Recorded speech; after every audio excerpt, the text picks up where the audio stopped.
Spectacular weather day here in Seattle as we enjoy this month of July as the Mariners return home for a week-long homestand, and tonight it gets underway against the New York Mets. First time the Mets have visited here since 2005. Glad you could join us here. Dave Sims, Mike Flowers, and the Root Sports crew. And let's take a look at the Met lineup that Terry Collins has prepared to face Roenis Elias.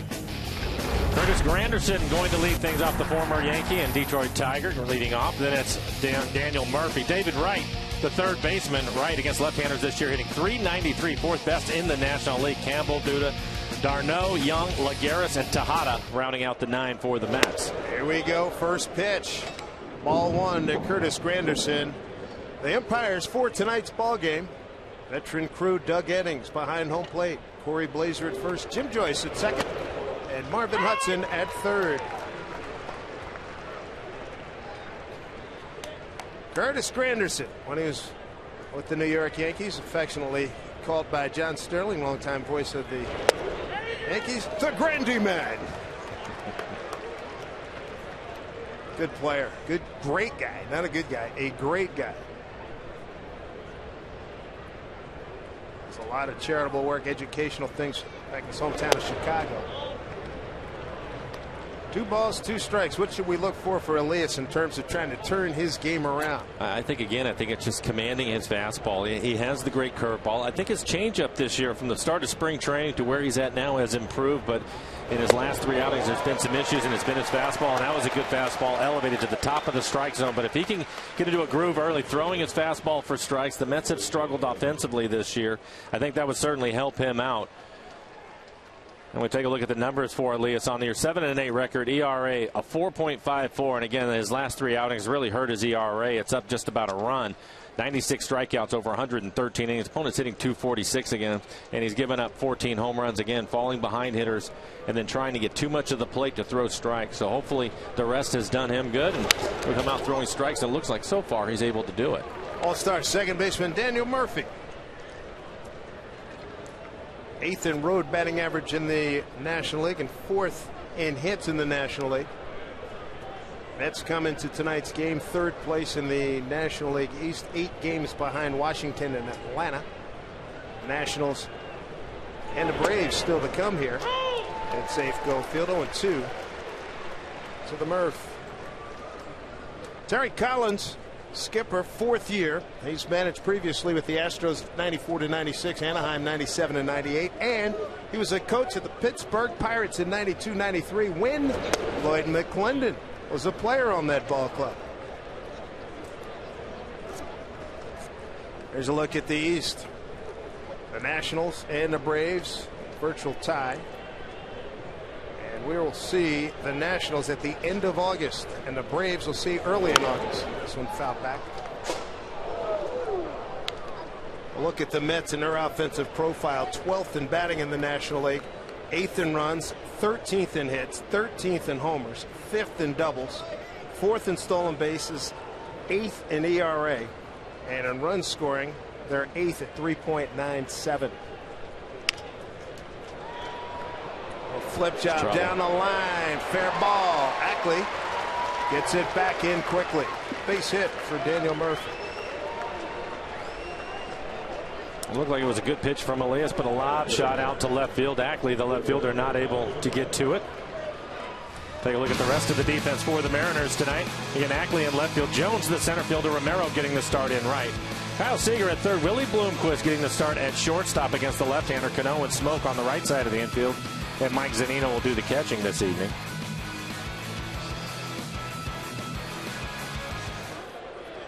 So Daniel Murphy picking up where he left off yesterday. Broke up the Odesimer Despain no-no attempt by the Padres in yesterday's contest. Here's David Wright, 7-time All-Star, which did not participate last week.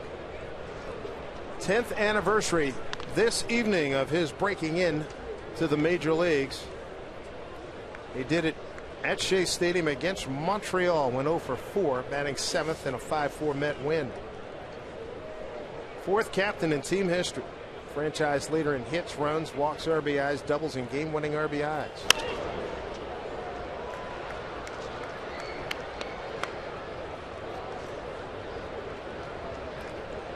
not very often you get to be reminded of the Montreal Expos, now the Washington Nationals. You played for that franchise, correct? Yeah, I was originally drafted and signed by the Expos. Came up through their farm system before I was traded to the Yankees. Who were some of the notables you came up with? Let's see. Marquise Grissom, Delino DeShields, Larry Walker, Randy Johnson, of course. A number of guys. Good players in that organization. Their farm system was pretty deep back then.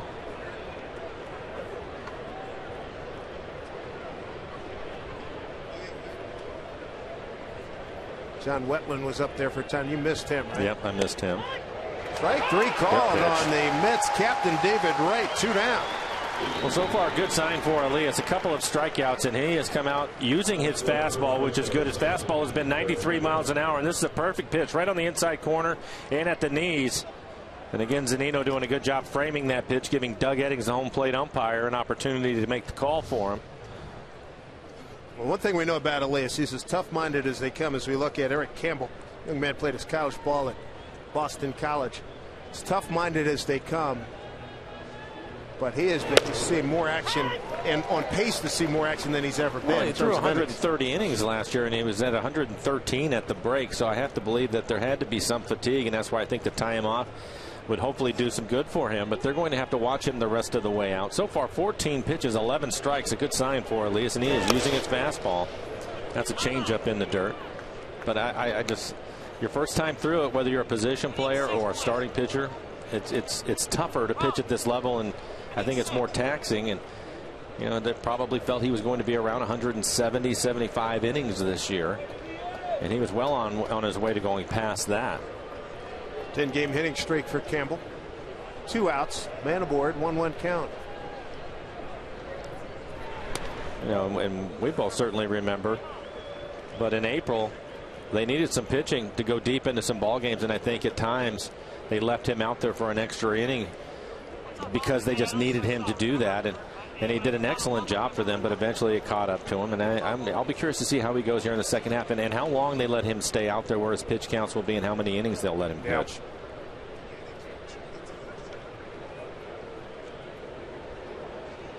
Doug Eddings, the home plate umpire, in a very good mood, chatting up the ball boys tonight. Very conversational. Ground ball to Willie Blomquist. Flip to Cano, and that'll do it for the Mets. So Elias off to a good start with a couple of strikeouts, gives up 1 base hit here in the first inning. Good to be back home. Mariners coming to bat right after this timeout.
Pre-game rituals. Everybody's got a little dance. Rodney's got his shoot the arrow. These guys have their pre-game. They've got their in-game. We'll have to do a piece on that someday. Let's take a look at the Mariners batting order for tonight. Tonight's starting lineup is brought to you by Chevron. Willie Bloomquist being the leadoff spot tonight, starting at shortstop. Then it's Jones, Robinson, Cano. Look at his numbers in July. .414 batting average. That's fourth best in the major league. Seager, the cleanup hitter. Romero in right field hitting fifth. Then it's Smoke. Hart, the DH, hitting seventh tonight. Ackley and Zunino rounding out the nine for the Mariners. Willie B looks at a strike. Bloomquist leading off for the 7th time this season.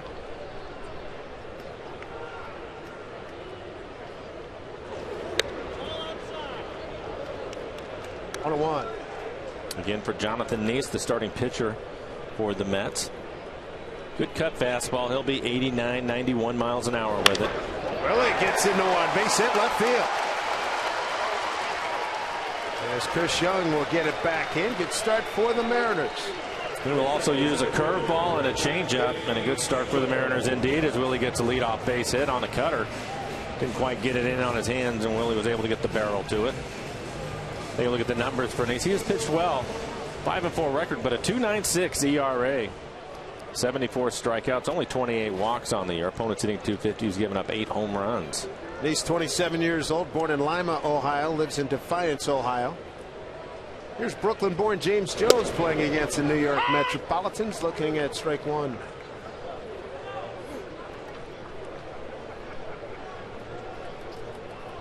Talking to James, I said, what was it like in the dugout these last 3 games? He said everybody was totally geared in. Nobody wanted to give in.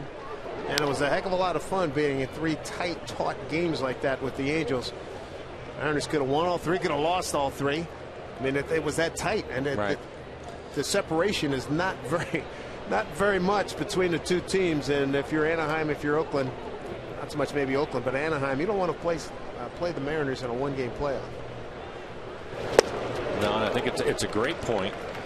I think it's something I talked about with Rick Riz on the radio side of things as Jones goes down swinging. And he was asking me a couple of tough losses, the 16th inning, and then of course yesterday. And he was asking me about that bouncing back. And I said the hardest part is when you're playing a team that's right in front of you in your own division, and they are close games like that, and you're fired up for the games. There are all kinds of things going on. Then all of a sudden you come back home, you have interleague play. You don't want to be flat for these games. You need to continue to go, and that's one of the hardest things to do. And we'll see how the guys react tonight. But it's not so much the loss that they had yesterday or that tough series. It's getting things moving forward again because you have an entire second half to play. Good to have Cano back in the lineup. He came out in the on-deck circle at one point in yesterday's game, but was pulled back. Cano starting today, second in the American League in batting average to Jose Altuve. Little guy in Houston just keeps going. Robbie at 335. Behind now, 0-2. Mariners' next opponent, the Baltimore Orioles. Lead 2-0 at Anaheim on an Adam Jones 2-run homer in the first.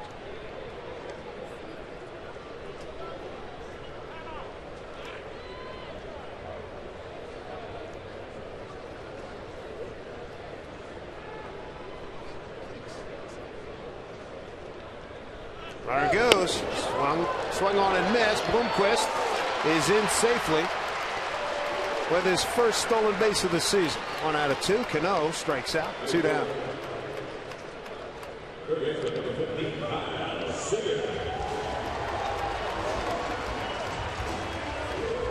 So both starting pitchers with a couple of strikeouts here in the first inning. We're talking about Elias throwing a lot of strikes. Well, so is Neese. 9 pitches, 8 of them for strikes as you watch Willie slide into second base and ends up catching that baseball in the middle of his back. But gets himself in the scoring position, gives Kyle Seager a chance to drive in a run with 2 outs.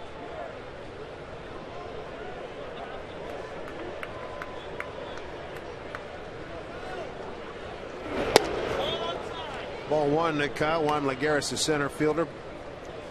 Not too deep in center field and shading towards left center for Kyle Seager. There's a Mets deployment.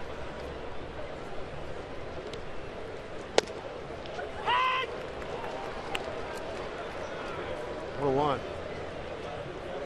I think it's interesting. I'm not sure if it's because it's the Mets and interleague play, and the Mets haven't seen a lot of the Mariners, but typically they'll have the shift on for Kyle. But in that Angels series, he picked up a few hits hitting the ball the other way, so maybe they're going to change things up and play him more straight up because that's what the Mets are doing.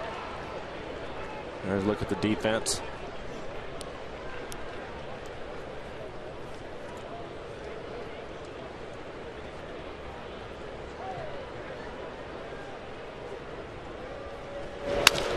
Took a little off that one. Fouls it away. As you mentioned, Mets got to get going. The Mariners have to get going in their home games. The last 21 home games, they're 10-11. And on the season, the Mariners are 2 games under 500 here at home at 24-26. On the road, 28-20.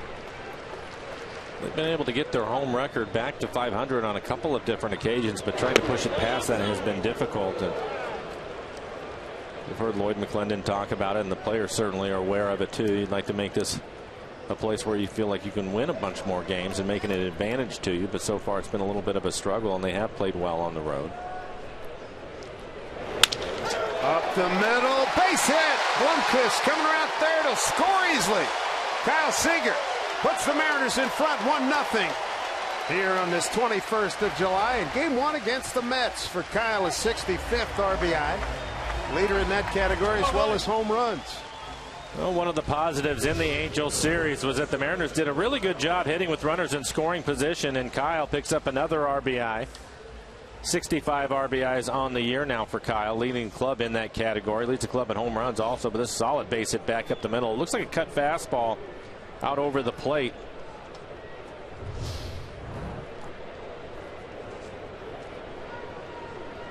Brings up Stephen Romero, 1 for 4 yesterday. Big swing and a miss.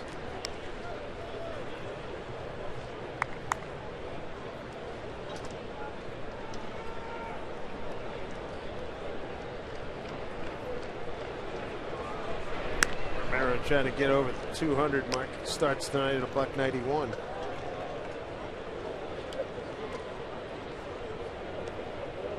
Stolen base by Blomquist, big part of this building a first run of the ball game.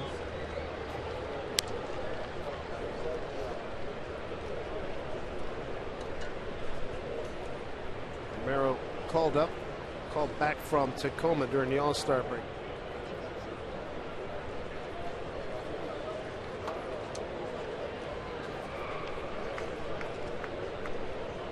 '41st start for Mr. Romero.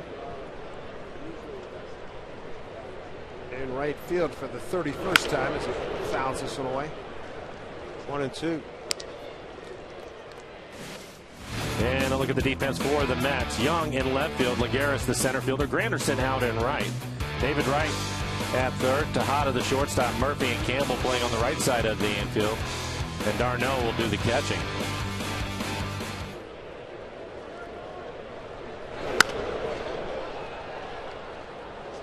Late again, fouls it off. 1-2. Talking about Romero, and yesterday I thought maybe it was going to be his day to have a breakout game. He had a base hit his first time up, and a lot of times you get some confidence from that. Ended up flying out deep to right his second at bat. But just 1 for 4 in yesterday's game. Seager back easily.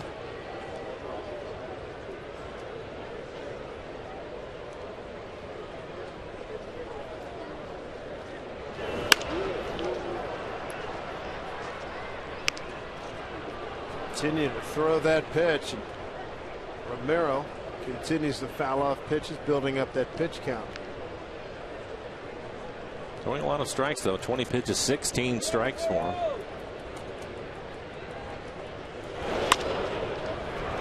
Chopper taken by David Wright. Thought about second. Romero stayed with it, racing for third, and Seager is out. He's out 3-6 at third. And that'll do it for the Mariners in the first inning. They get a 1-0 lead on the Seager RBI.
Kyle Seager. Well, it's interesting. You can see Wright trying to go to second, changes his mind, and by the time he gets the ball across, Romero is able to beat it out. And Kyle, I think more than anything, thought that he was going to beat Wright. He saw the third baseman right in front of him. What he didn't see is the shortstop doing his job, going over to cover, and Kyle was out by about 3 steps. Kyle part of the shift right now. Lucas Duda DHing tonight. It's interesting with Terry Collins in his media session talking about having, he's managed in the American League and the National League, and he was asked about the DH, and he said, listen, I'll be honest with you. When I was playing coming up, he never made it to the majors, but he was a utility guy. He knew in the National League he would always get at least one at bat at night, because you're always going to make some kind of moves. You're going to pinch it for the pitcher. Right, at some point. He said, well, people don't come to look at double switches and watch pitchers hit. He said the DH eventually is going to be in the National League. I thought that was interesting. That is interesting. Well, I've heard a lot of people try to make the case that they want it one way or the other in both leagues. I kind of like the difference between the two. I still say that when they have these games, now you have the Mets in town. Good breaking ball from Elias. But they have these games. Why not play the National League rules here at Safeco Field? Give the fans an opportunity to see the National League style of play. I grew up with the National League. I would buy that. I would absolutely buy that. And as Doug Eddings, the home plate umpire, said, yeah, he did. Said it twice. As Elias picks up his 3rd strikeout. We'll bring up Travis d'Arnaud, catcher. The Mets traded R.A. Dickey, who was one time with the Mariners. When they traded him to Toronto, d'Arnaud is their highly regarded catcher in the Toronto system. I'm waiting for him to start to swing the bat a little bit. I like his talents behind the plate. Here comes Jones. Can't cover that ground. Base hit. Went a little deep. d'Arnaud with a base hit. 2nd hit by the Mets. Hey, for years, he sat at the helm as Seattle's manager. Now he's going to take his rightful place in the Mariners Hall of Fame. Join us Saturday, August 9th, as we induct Lou Piniella as the 8th member of the Mariners Hall of Fame. Pre-game ceremony begins at 5:30. Plus, the first 20,000 fans are going to take home a bobblehead of Sweet Lou. Thanks to Roots Sports. Be a part of this memorable night when you get your tickets at Mariners.com. Looks like they nailed his hairstyle quite well, too. Terry Collins had a lot of good things to say about Lou Piniella managing against him. As you look at Chris Young, Mariners have a Chris Young and the Mets have a Chris Young. Said that remembered being involved in playoff games here. Terry Collins talking about being a dugout, couldn't hear the fella standing right next to you. This one popped up. Playable. Smokes in charge. 2 away. But he said that he said, Lou, he's a blast. We used to talk before ball games. And he said he would just crack me up. He said, I love the guy. He says, he's just phenomenal. He says, and he knows how to run a team. No denying that. No, there's not.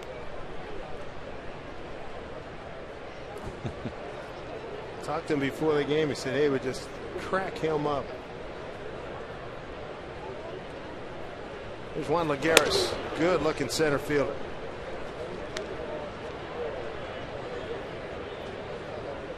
Word on him, great gap-to-gap coverage defensively out there for the Mets. He's done a pretty good job swinging the bat, too. 288 average.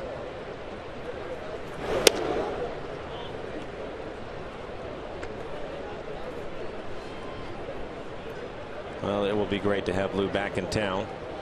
That'll be a big weekend here at Safeco Field. Good crowd here on this 73-degree evening. About 25,000 expected here tonight. Fly ball right field. Easy play for Romero. Calling off Jones. Makes the play. And that'll do it. No runs, a hit, no errors, and a man left. Mariners and Roenis Elias with a 1-0 lead.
Well, with the New York Mets in town, it's appropriate and fitting that Howard Johnson, great third baseman for the '86 Mets World Championship team, bring out the scorecard to get tonight's festivities underway. There's Howard, the batting coach for the Mariners, and what a great job he has done so far this year.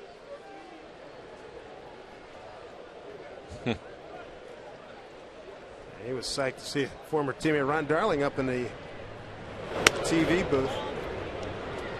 Fine right-hand pitcher for the Mets. Here's Justin Smoke. There's Ronnie on the left. And Gary Cohen on the right. Sportsnet New York. Justin wanted to send out a hail and hearty and warm 51st birthday wishes to his father-in-law Dave Bavacqua in Charlotte, North Carolina. Oh, happy birthday.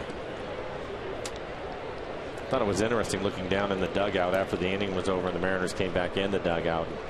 Lloyd McClendon had his arm around Kyle Seager. They're having a long conversation. We'd shown the base running. Good play by Neese. And taking a base hit away from Justin. Long conversation, I'm sure, about the base running that was going on and asking Kyle what he was seeing and thinking. And Lloyd just chatted it up with him for a couple of minutes in the dugout. Always teaching. Early work again today. Even though it was a long, hard-fought series in Anaheim, the guys were out early again working. You know what's nice? You go down there and you've got every position manned in the infield and everybody's getting ground balls. Outfielders are being worked by Andy Van Slyke. I mean, it's a terrific operation. You know the thing that I like about it, especially for the outfielders, and we used to do it when we had infield practice before the games. The players don't do that anymore, but it gives the outfielders an opportunity to throw to the bases from their outfield spots. And when else are they going to get to practice that? It's almost like a tryout, too. Doesn't it remind you of a tryout? All right, let's see what you got, kid. I can tell you this, that I would bet you that the majority of the guys look forward to doing it, and it's fun for them. You can see some of them showing off a little bit. A little bit? Yeah. Oh, slowed up by Tejada, throws over and gets Corey Hart 2 down. What a play. That's outstanding. We'll take a look at the play by Ruben Tejada, shortstop for the Mets. It looked like this was going to be a base hit, showing some range, goes into the slide, and the ball rolls right back to him. Gets rid of it quickly to just get Corey Hart and take a base hit away from him.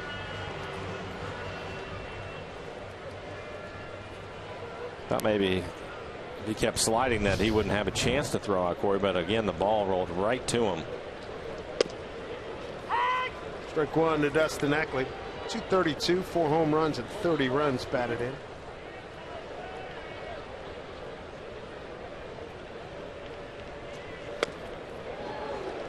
Good pitch by Neese.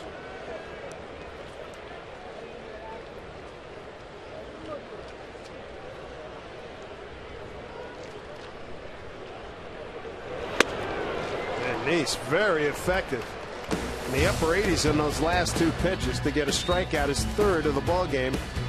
Mariners lead the Mets 1-0.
It's a gorgeous day here in Seattle. Seattle's off to the left there in your video as we bring you back here to Safeco Field. The Mariners have a 1-0 lead. First inning RBI by Kyle Seager. And Roenis Elias will face Ruben Tejada, Curtis Granderson, and Daniel Murphy. 9-1-2 here in the third. Elias with 3 strikeouts so far. I don't remember Doug Eddings barking him out this loud. Has he been that much influenced by Jim Joyce, who's out at second base? Maybe just had a good all-star break. I don't know. He sounds good. I mean, I'm enjoying you it. and I have talked about it. We love it when the umpires bark it out. I mean, that check swing, who was it when Duda struck out? He said, yeah, he did. Yeah, he did.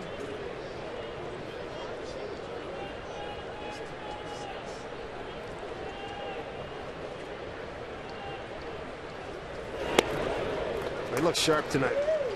That was a good changeup, and again, talking about it before the game for him, his struggles have been his fastball command, and so far it looks like he's right on point, making some good pitches on the corners. 30 pitches for him, 21 strikes.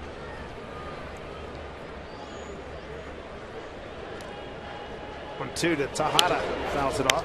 Another good fastball. His velocity is good at 93 miles an hour. Be curious to see what happens second time through the lineup. Maybe see a few more curveballs for him. Right now it's mostly been his fastball, mixing in a few changeups.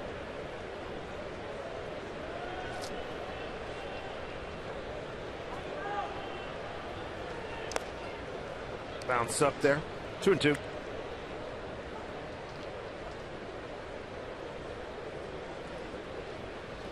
Official score has made a slight change on Seager's putout. The base hit by Romero in the first inning, make it a 3-6 putout, not a 5-3-6 putout. 3-6 on the putout. 2-2.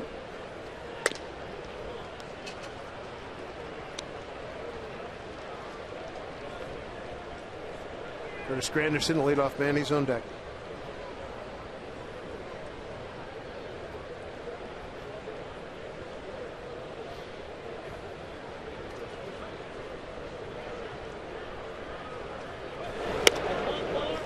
Lost him.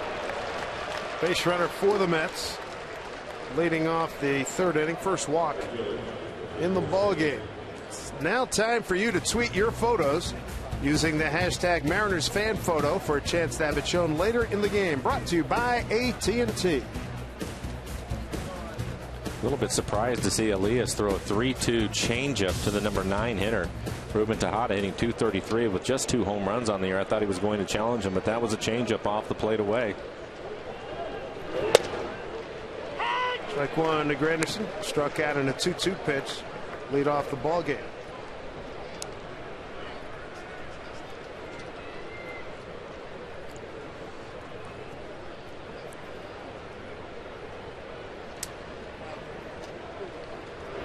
Big bender misses.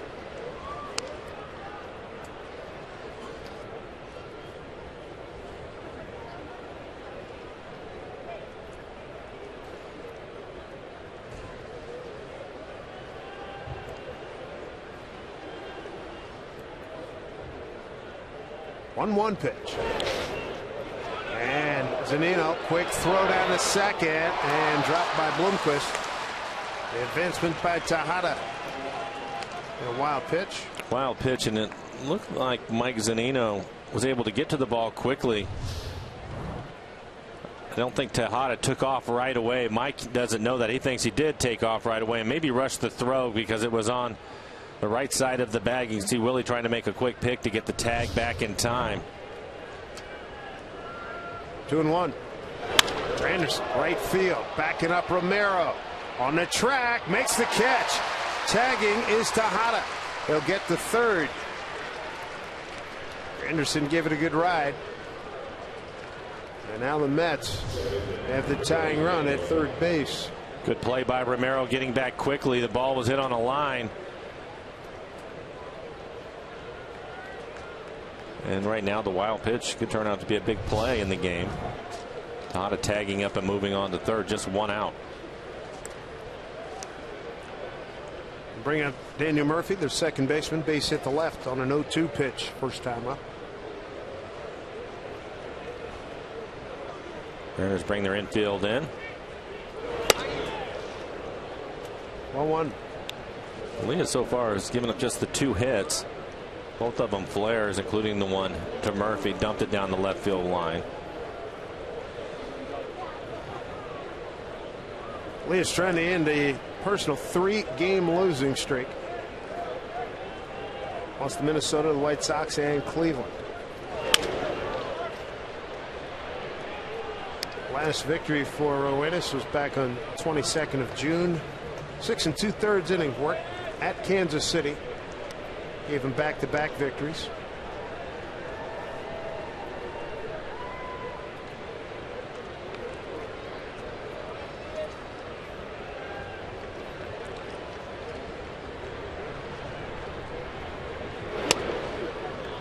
This is 2-1.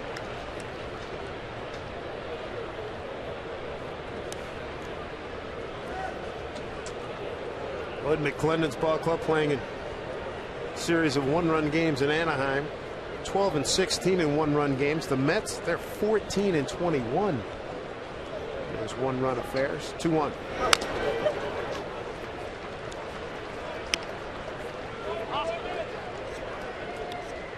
It's always a number when you look at it at the end of the year, as you're coming towards the end of the year, and you look at those 1-run games. Jeez, goodness, come on. Those stick with you, don't they?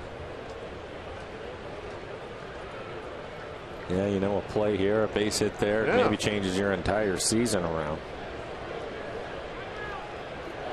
Swing and a miss. Big breaking ball by Elias. That is his 4th strikeout. 2 away here in the 3rd. We'll take a look at it. We were wondering where we were going to see the breaking ball, and there it is. Drops down a little bit on him. Big sweeping breaking ball off the plate away. Murphy, a good hitter, fooled badly on the pitch. A big strikeout for Elias. Yeah, you're talking about a little base hits here. So David Wright, but you're talking about a base hit there. Lloyd McClendon still chafed at the check swing that they could have got Howie Kendrick on yesterday. That turned out to be a big play. Got an RBI base hit right after that.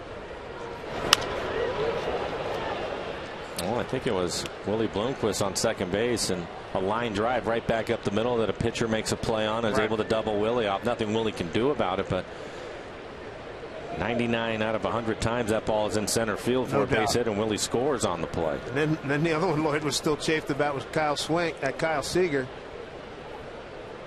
Home plate umpire called him out in a check swing. Here's a looping liner right field. That'll tie the ball game up. David Wright with an RBI, his 50th on 10th anniversary of his breaking into the big leagues.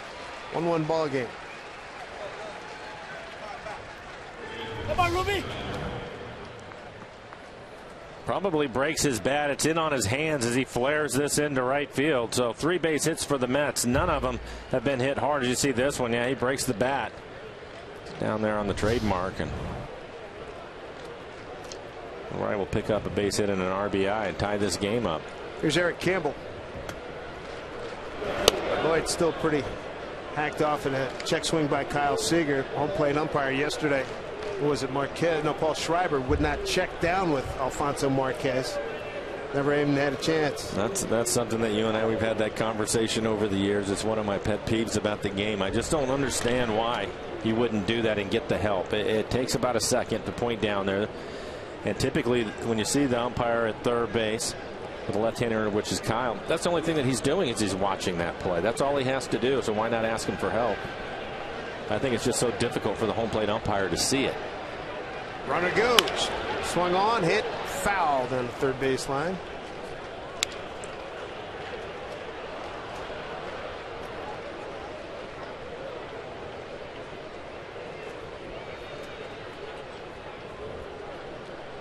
Mets 7. The Mariners 7-8 in the month of July. The Mets are 9-6 in July. Mariners enjoying a nice homestand here. 3 with the Mets tomorrow night, Wednesday afternoon, and then Thursday and Friday night, Saturday afternoon, Sunday afternoon with the Baltimore Orioles. 1-1.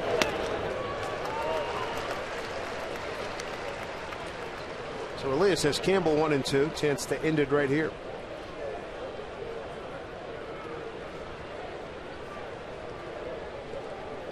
And another good changeup from Elias.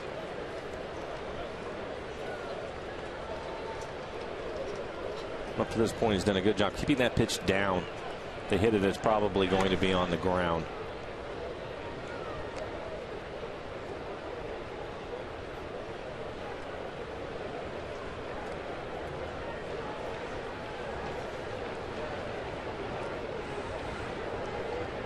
Elias facing Eric Campbell from Norwich, Connecticut, same town that produced Dominic Leone, and a balk called by Doug Eddings.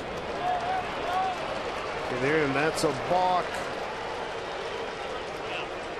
So down to second goes David Wright.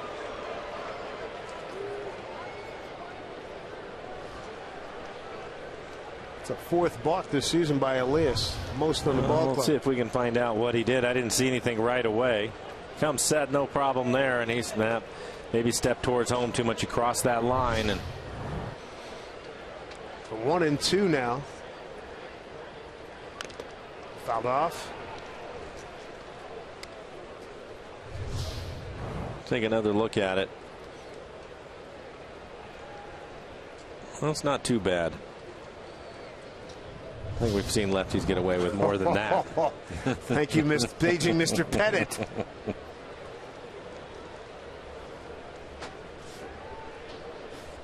One and two. Tried to work that outside corner and missed. 2-2.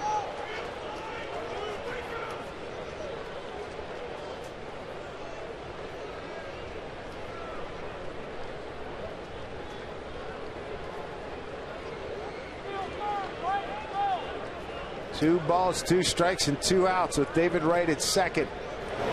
Up high, full count.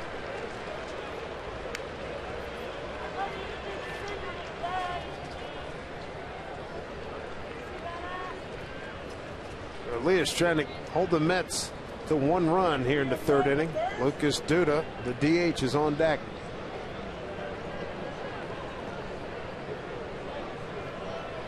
Duda, a left-handed hitter. He doesn't have to give in to Campbell right here. Probably goes with a changeup, and it is. Good pitch. Center field for Jones. Puts it away, and then he'll do it. Mets get a run on 1 hit. No errors. A man left. 1-1 ball game. Middle of the 3rd.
Game set. Glad you've joined us here in Root Sports as we come to you above the A at Safeco Field. Dave Sims, Mike Flowers, and the Root Sports crew. Mike Zunino to lead it off. Mike gets into one, high and deep, left field. Turning and looking is John. Goodbye! Wow. Home run, Mike Zunino! His 14th home run, 36th RBI.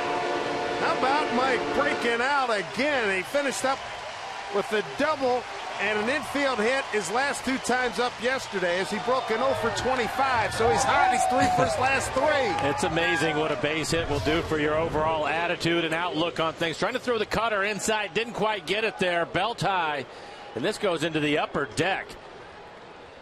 A mammoth shot by Zunino. 2-1 Mariners.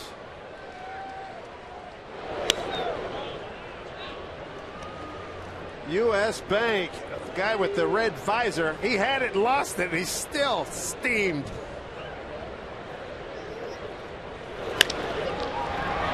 Past the diving David Wright, Willie Bloomquist 2 for 2. Take a look at Mike Zunino, Supermo. Look at this. Powerful swing, soft stride, gets that heel down, and here comes the barrel again. That ball above the belt. Not an easy pitch to get to, but Mike hits it into the second deck. Wow. You don't see many go up in that area. Maybe down the line, but not out to left center field. That's big boy poke. 14 home runs on the year for Zunino. You were talking about the over that he was stuck in, and then he gets the big base hit to drive in a run, picked up another hit later, but your entire outlook changes. Get that off of you, put it behind you, and move forward. It's great seeing him in a hotel. When I caught him walking, we were walking into the clubhouse. Dude, way to break out. He said, oh, man. Oh. Yeah, that's exactly how you feel, too. I mean, some days you come out and it looks like there's 15 fielders out there. Yeah, right. Coming in is Lagares. Can't get it.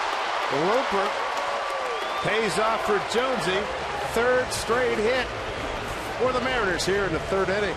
Well, it's great to see them bounce right back after Elias gives up a run in the top of the 3rd. The home run by Zunino. Now the Mariners in great shape. 1st and 2nd, nobody out, and Robinson Cano due up.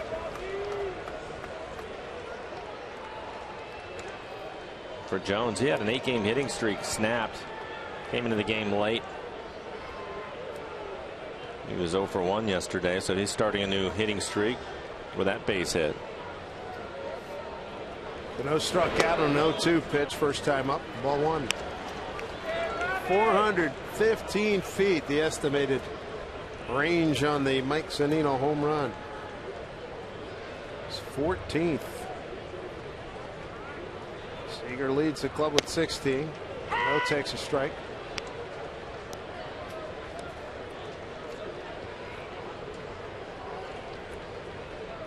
That was some kind of poke.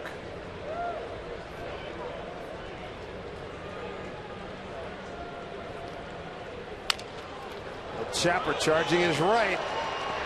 Looks across to get Cano. Runners move up, 1 out. As good as a bunt. Good play by Wright at 3rd. Mariners now 1 for 2 in the game. Runners in scoring position. The 1 base hit was Kyle Seager, and Kyle is due up as you take a look at it. This looks like a cutter away. Hits it off the end of the bat, and a good play again by Wright, who was playing off the line. Be curious to see if they go after Kyle. Kyle, again, leading the club in home runs and RBIs. First base is open. We'll see if they want to pitch to him.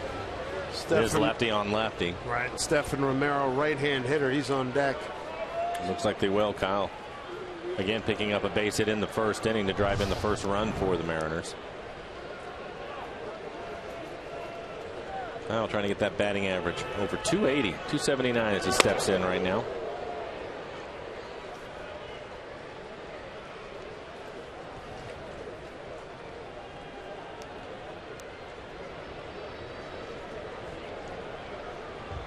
Romero on deck, had an infield base hit his first time up.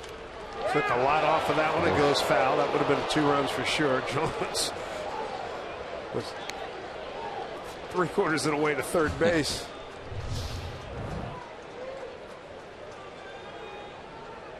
We've been treated to some serious speed. Watching Trout the last 3 days, watching Jones every day. I think over the next few years you're going to see more and more of it. Speed. Yeah. Oh, yeah. I think that general managers are going to start looking for guys that can really run, make a difference, have some speed at the top and bottom of the lineup. Holds up on that swing. 2-1. Seager RBI single to center. Scored Willie Bloomquist in the first for an early Mariner lead. That's tied up top half of this inning. David Wright with a base hit to right. Broken bat, Looper. It'll get down. Jones running right up the back. Now they have to slow Jonesy down, put the stop sign. He was on Willie's back. He almost get handed off the baton to him. Well, Willie was doing the right thing. He thought maybe Lagares, the center fielder, would have to dive for it, so he was going to tag up. And then he had to get after it because Jones was a good read at second base. He sees it right away as this ball will flare out in the left center field. He could tell that Lagares wasn't going to be able to catch it, so he took off right away trying to score. You take a look at the second base hit in the game for Kyle Seager and his second RBI. Mariners 2 for 3 with runners in scoring position tonight. Started tonight a .261 team in that category. As you look at pitching coach with the glasses, that's Dan Worthen. And Willie scores his second run of the game in the leadoff spot tonight, playing shortstop. 66 runs batted in for Kyle Seager with the 2 he's added here tonight. Good inning. Home run by Zunino to lead it off. Bloomquist rips one past the diving David Wright. A flare by Jones. Cano moves him up with a ground out to third. And Seager, the broken bat, Looper, picks up his second RBI and his second hit. And a lot of pitches up in this inning from Neese, including the first pitch of the inning, the one that Zunino hit out of the ballpark. Romero with an infield hit first time up. He fouled several pitches off from the right side during that at bat. Breaking ball for strike 1.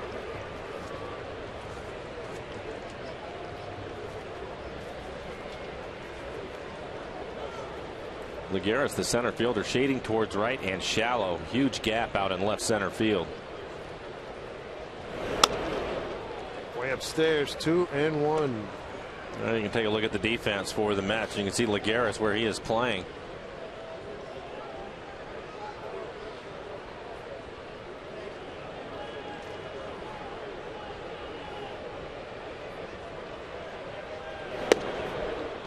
In there for strike 2-2.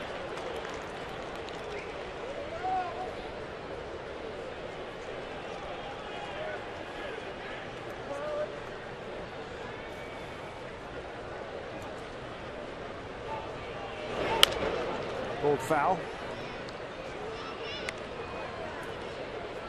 Good look at what these folks are enjoying from the Hit It Here Cafe. Sun's starting to get out of their eyes in the next few minutes. What a great setting. 2-2. Pounded down to the shortstop, Tejada, to Murphy, to Campbell.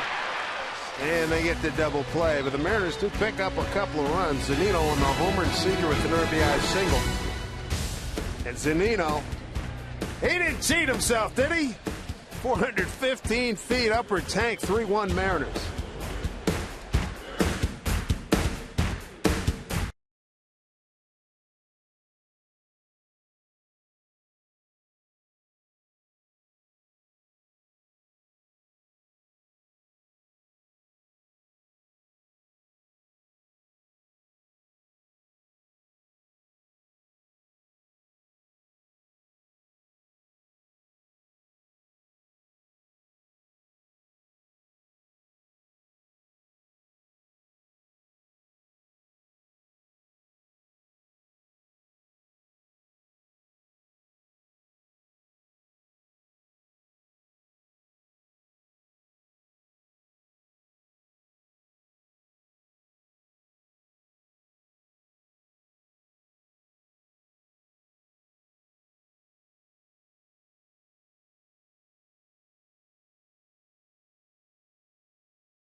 Let's take a look at the starting pitchers for tomorrow night's ball game. CenturyLink link to what's next. Jacob deGrom, been impressive. Young rookie who can swing the bat too. Might not, obviously not going to be the case here in Seattle, but he's been impressive. And Erasmo Ramirez gets another opportunity. 1-4 with a 4.58.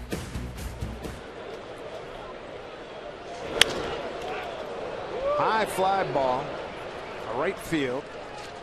Here's Romero putting it away off the bat of Lucas Duda. One pitch, one out. It's fireworks show like no other. Set the classic sing-along songs like Bon Jovi's Living on a Prayer and Journey's Don't Stop Believing. This Friday marks the second of 3 spectacular summer fireworks shows here at Safeco Field. This one's going to come after the Mariners-Orioles game. Make plans to light up the sky with your voice and grab your tickets for the family at Mariners.com. Travis d'Arnaud, the catcher. Looks at strike one. He singled to center.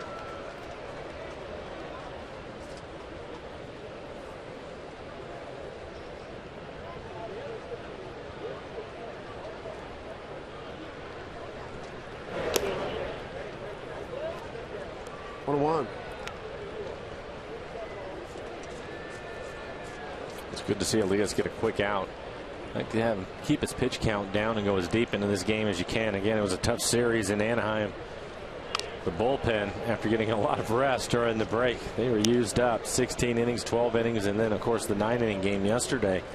The bullpen had to pitch a lot.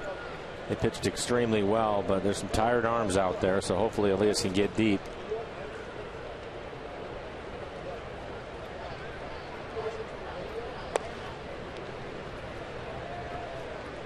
Two and two.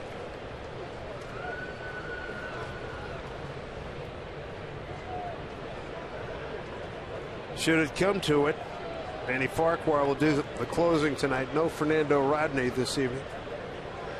It's not been announced, nothing official yet. Tom Wilhelmsen could be a possible starter for Wednesday as d'Arnaud drops one in front of Romero for a base hit with one out here in the fourth. I think if it gets to a closing situation tonight, Farquhar will close. And whereas Rodney had to throw a lot of pitches yesterday. Guys did a heck of a job. We got Leon there, Mauer, Joe Beimel. There's Chris Young, fouled out to smoke his first time up.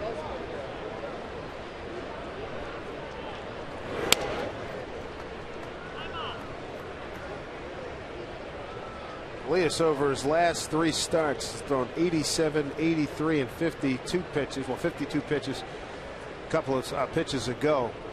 He's lost his last couple at the White Sox and against Minnesota. Looking for a bounce back. And then speaking of pitches, Rodney with 32 pitches in yesterday's game.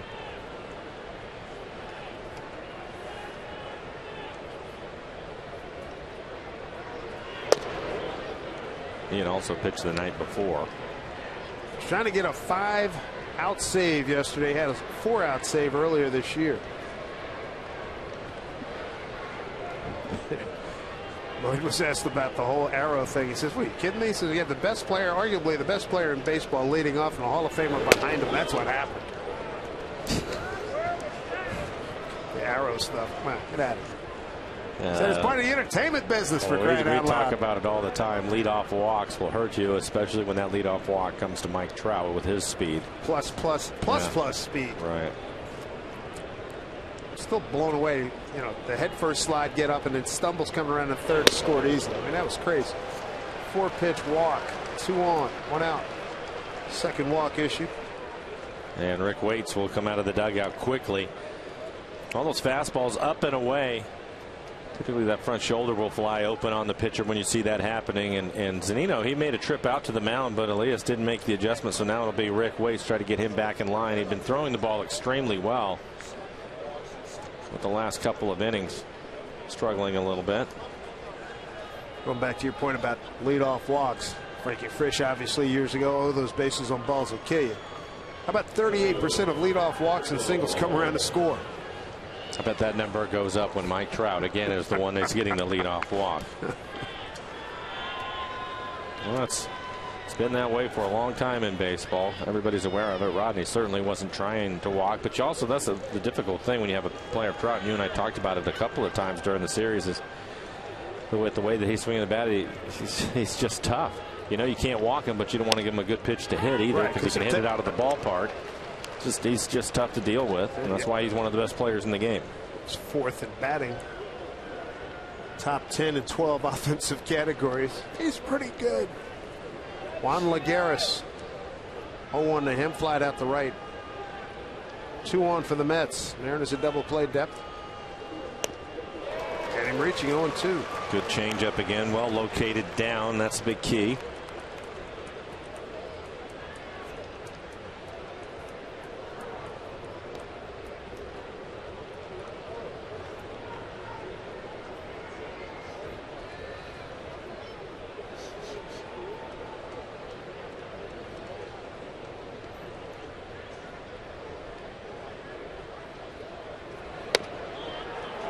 Little outside. 1-2.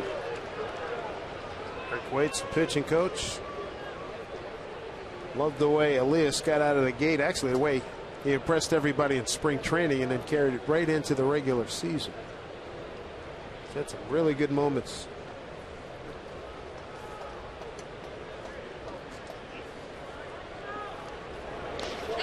He did go. An emphatic call by Doug Eddings, and no beef by Lagares. 2 away. Strikeout number 5. Well, this looks like a breaking ball, down and in. Chases the curveball. Good play again by Zunino as it skips into his glove.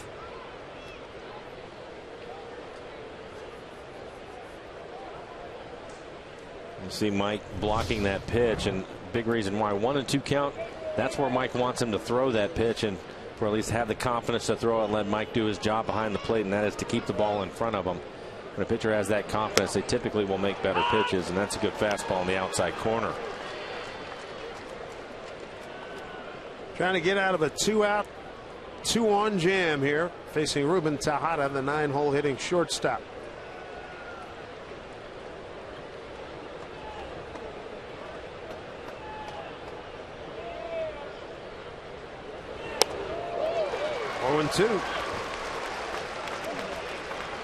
Well, we've seen Elias in some really clutch moments. That May 1st game at New York's Yankee Stadium, he struck out 10 Yankees in that ball game in 7 innings. And how about June 1 here against Detroit? 9 innings of 3-hit shutout baseball against a good hitting Detroit team. Here he is, 0-2.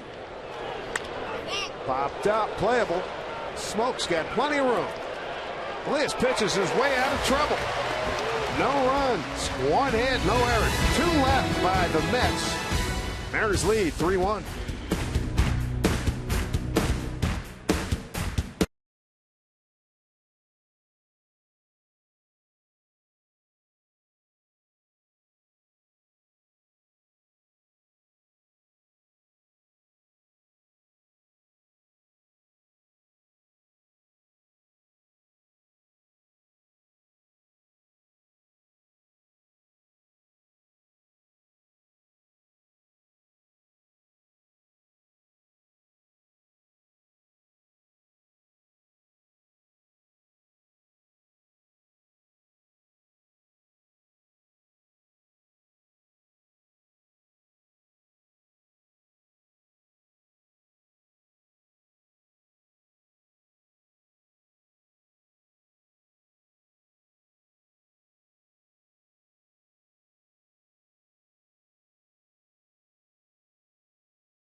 Being brought to you by BECU, offering convenient access to online and mobile banking and more. Get info and join at becu.org.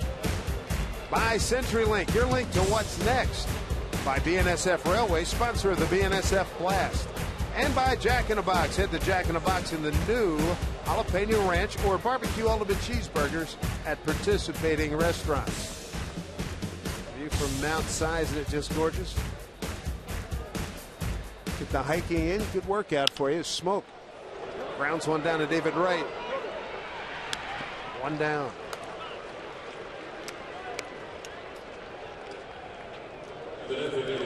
Smoke over 2, couple of ground outs. That'll bring up Corey Hart.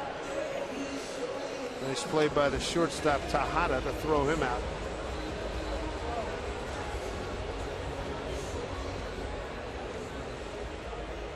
Corey robbed of a base hit his first time up.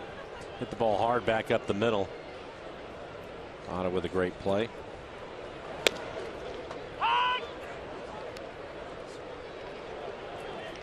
Full-throated call of Doug Eddings, the home plate umpire tonight.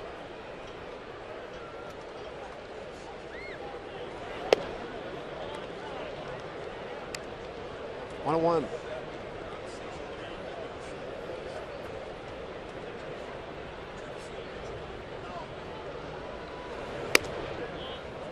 That means on the Wednesday matinee we'll get Jim Joyce. We'll hear his stylings behind the plate.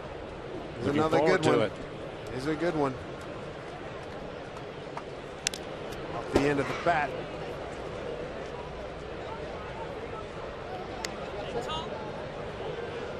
Darno got a piece taken out of him on that foul ball.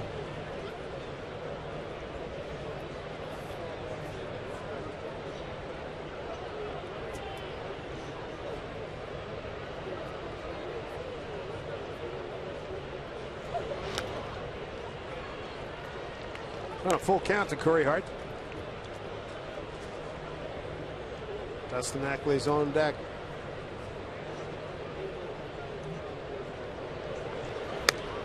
Corey is aboard via walk. First walk issued by Nice. Chance for Ackley to do something with a man aboard. How about the connections here? The Mets and the Mariners. Hojo, Chris Woodward, he played there. Rich Downley. Brooklyn Cyclones. I remember doing some of their games. Jason Phillips caught for him. N.D. Chavez made a super catch against the Cardinals a few years ago. Hey, Jack Zarensik was in the front office back in the early 80s. There's Philly. Jason Phillips. Catcher out in the bullpen. Rich Donley with the Brooklyn Cyclones. Howard, of course, major contributor at third base for many years. Hit a lot of home runs. Good switch hitter with pop. Howard also won a ring with the '84 Tigers. Up the middle, base hit for Ackley on a 1-1 pitch. So here come the Mariners. 1 out and 2 on. There's Chris Woodward on your right. Does a great job. Infield coach. He's a guy, he'll be out early. You need that early work. He's there for you. Well, Mike Zunino seen one pitch and he lost that baby in the upper deck with the U.S. Bank sign for his 14th homer. He's 3 for his last 3. Finished up strong yesterday. Take a look at our Seattle City Light power play, and power play it is. Well, plus power for Zunino. He hits it off the sign in the upper deck. That's out in left center field, too. He didn't pull that down the line. His 14th home run of the year. The Mariners so far in the game 2 for 4 with runners in scoring position.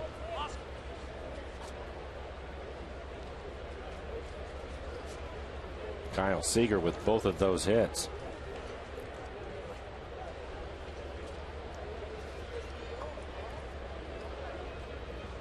Center fielder Lagares playing shallow for Mike Z. He looks at ball 2. He's been shallow with everybody. Yeah. Every time I look up, I can't expect him to be about 10 steps deeper. Sometimes center fielders, they feel more comfortable either going back or coming in on the ball. He clearly, by his positioning, likes to go back on the ball. Bounce foul. The late great Paul Blair, the tremendous Oriole teams, was very good at playing shallow like that, even in his later years playing with the Yankees in the late 70s. He's terrific at playing shallow.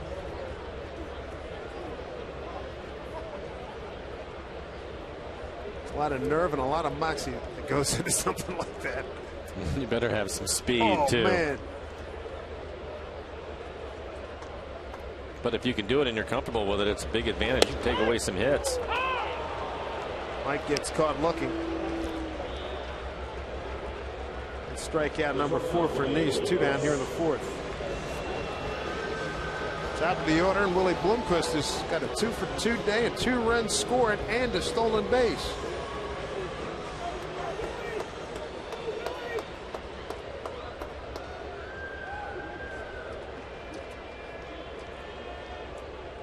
We're talking about Chris Woodward giving guys work. That's typically the case with Willie. He shows up. Where am I playing today? And then he immediately goes out and works on that position that he's going to play that given day. Drives one. Lagares going back. Not gonna get it. Hart scores and it bounces over the fence. Hart will score. They'll send Ackley back to third. How about Willie Bloomquist? 3 for 3. 2 runs scored in RBI. Mariners have a 4-1 lead.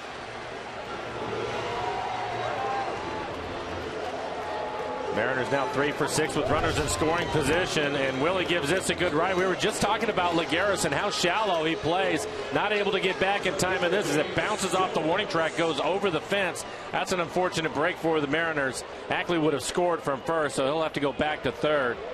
But a good evening for Willie Bloomquist, now 3 for 3.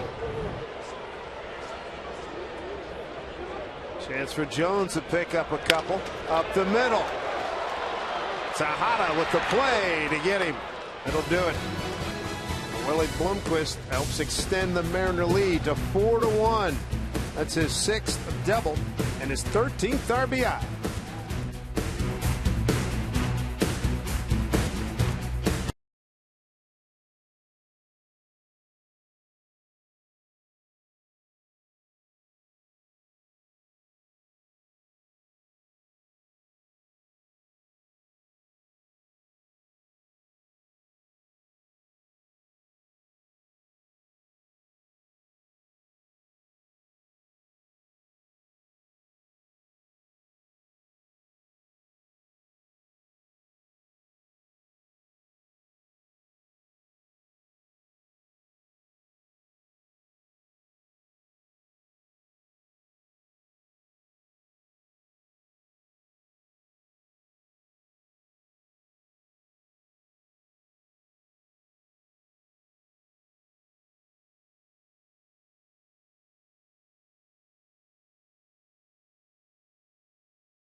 For the 5th inning, 9 hits rung up already by the Mariners.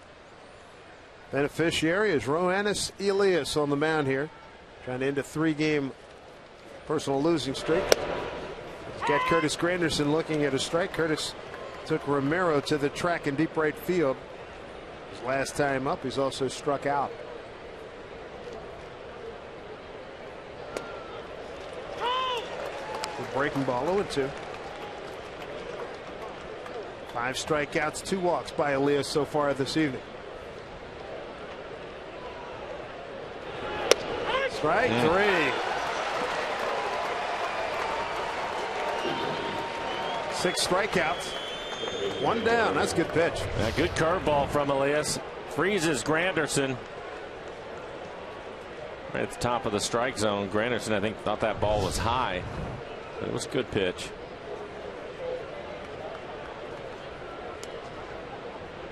Brings up Daniel Murphy.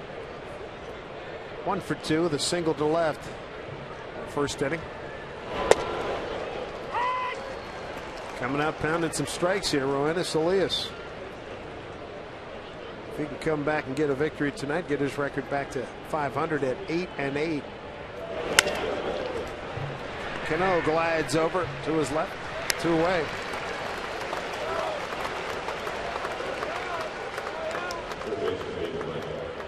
I'll bring up David Wright. Took a called third strike and delivered an RBI single to right.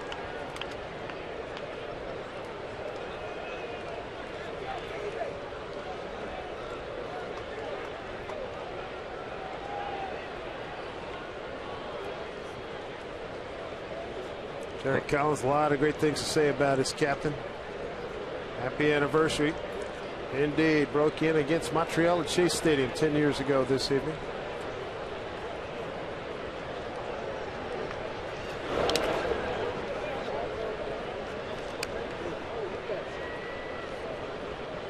Derek Collins said, you see some guys get run down during the summertime. He's not one of them. He's also a guy, even if he's had a hard run, he says, hey, coach, Skip, I'm ready to go. He understands. Terry said he understands his importance to the team. Hard-working guy. And a good player. And a really good player. Mr. No Days Off. I like that. There you go. I like that.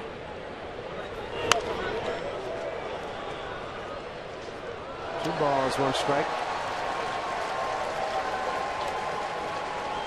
I think right now Lloyd McClendon and Rick Waits have to be encouraged with what they're seeing from Elias. Again, going into the All-Star break, his last 3 outings, tough outings for Elias. But he's thrown the ball well today.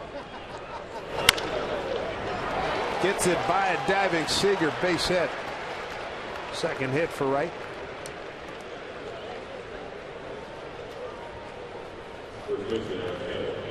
Last time the Mets were in Seattle, back in 2005. Here's Raul Ibanez. Pedro Martinez on the mound, and wow, he jumps into the crowd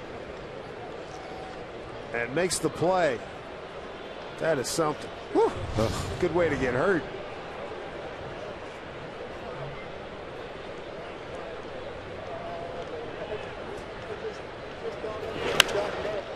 Slash foul by Eric Campbell. Look at him laying on the chairs over there. I can tell you that does not feel good on the ribs. No way. That's cannonball.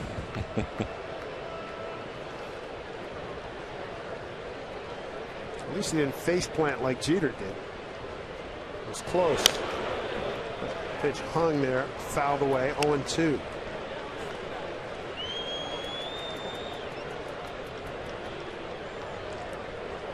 He has a little more bite to his curveball today. 80 pitches, 52 strikes for Elias.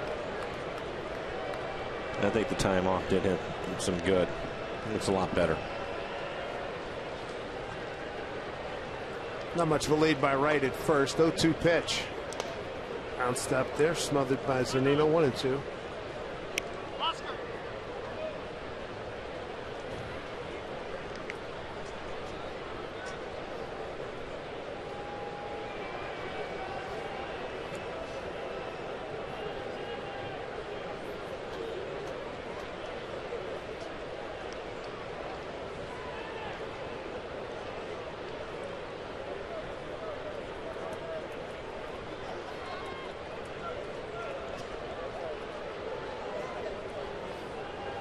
One-two pitch.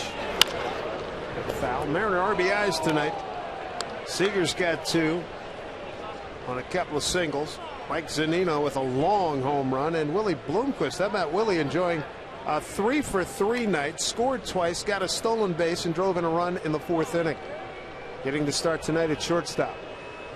Could have picked up 2 RBIs on that. Ackley was going to score, but the ball bounced over the fence for a ground rule double. So he had to go back to third. Cost the Mariners a run.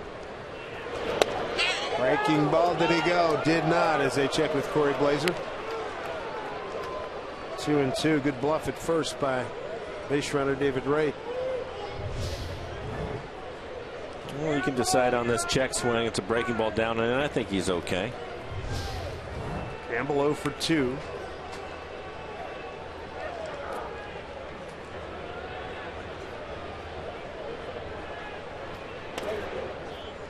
Full count. Been interesting the last 3 pitches. I've been watching the first base coach for the Mets, Tom Goodwin, speedy base stealer himself, and already a balk called on Elias, but he'll back up, and then as Elias comes out, you can see him walking in, trying to get a really good look at him. And I can guarantee you he's having conversations with Corey Blazer, the first base umpire. But he's watching him closely there. You can see him sneaking back in there again, trying to help out Wright. 3-2. Runner goes. Swung on and missed. Struck him out.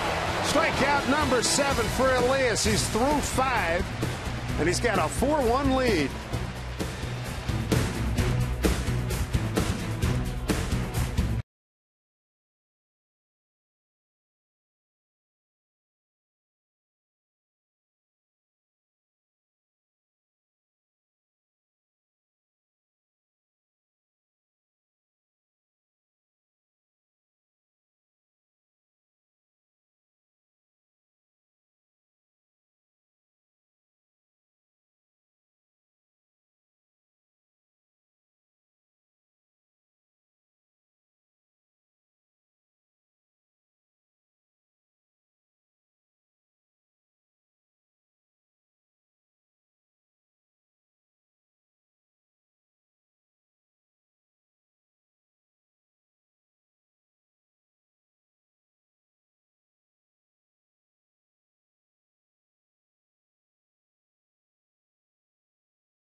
Seattle. Time now for our Geico This Date in MLB History. Where's Jerry Stiller when you need him, huh?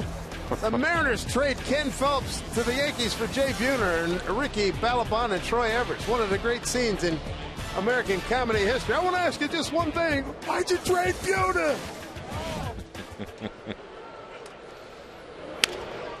Cano off his fist, bounces one to Murphy.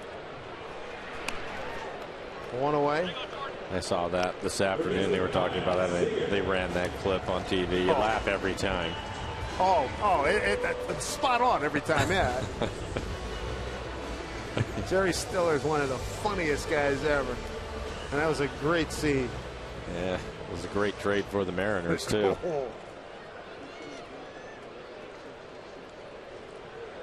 Daisuke Matsuzaka working out of the bullpen. Good grief. It was, what, 7 years ago? We started working together. First roadie at Boston. Felix and Daisuke. He's making his debut. And the people in Boston are all excited about it. Hey, we got the Daisuke Matsuzaka. And Felix, well, he stuck it to him that night. He stole the show. Well, there's no question about it. From what I can remember, it was a cold night, too. Very cold. Yeah. And Felix was just magnificent. Totally outpitched Daisuke.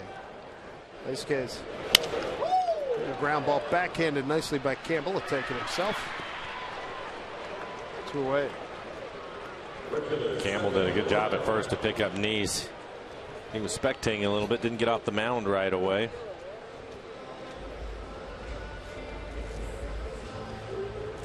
Yeah, you've seen that from the backside as a third baseman, right? You're sitting there and you're saying to yourself, dude, you're costing yourself. You're costing yourself. You better get over there. You can see him laughing about it now, but He knows it. The thing that was interesting is David Wright, the captain, I saw him walk up to him and hand him the ball when they throw it around after the play. And he was having a conversation with him, and I guarantee you that was part of it. Get over there. Stephen Romero. Stephen 1 for 2. Had a base hit his first time up and then hit into a double play. Been a little late against Mr. Neese here tonight. Fouled off many. See, 1, 2, 3, about 5 balls off to the right side. Well, we saw a little bit of that yesterday from him in Anaheim, and I think that's one of the things. You start working on it and staying inside the ball, and typically you'll see guys, they'll start the opposite field to work themselves back around to get themselves right. They want to let the ball travel as much as they can, trust their hands a little bit more. And Stephen, it looks to me as if that's what he's doing. He wants the ball to get a little bit deeper. As you get more and more comfortable, then you can start to pull the ball. There you go, base hit. Out of the box hard. Chris Young gets it back in. 2-out base hit by Stephen Romero. His second hit tonight, 2 for 3. Nice job. He puts a good swing on it. Stays inside the ball, hits it hard. That was a good cut fastball right on the inside corner. Not a bad pitch from Neese. But Romero, he's able to pull his hands inside, lead with that knob, and then get the barrel to it. Good swing. Again, that pitch right on the inside corner. 10th hit for the Mariners. 2 outs, 1 on, brings up Justin Smoke. Tap back to the pitcher and a ground out to third.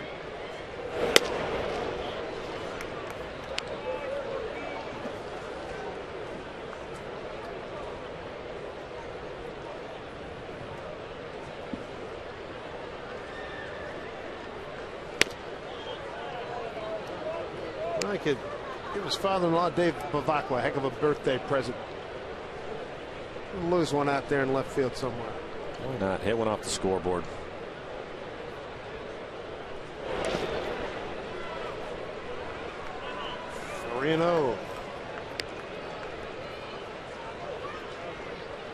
Corey Hart on deck. Well, with a couple of outs, I wouldn't be surprised if Lloyd lets him swing away here 3-0.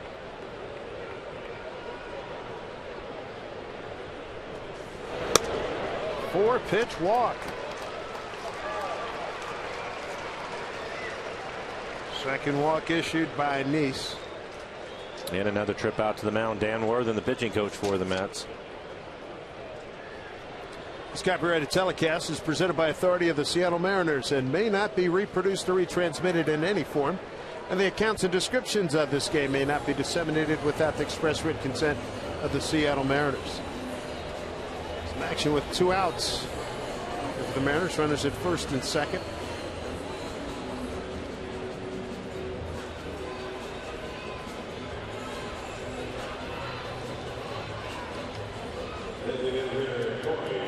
Brings up Corey Hart.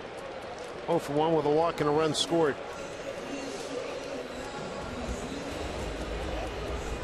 Mariners opening up a week-long homestand. 3 with the Mets, and the Baltimore Orioles come in for 4. Off day next Monday. Playing Cleveland. And we'll see the Orioles again next weekend.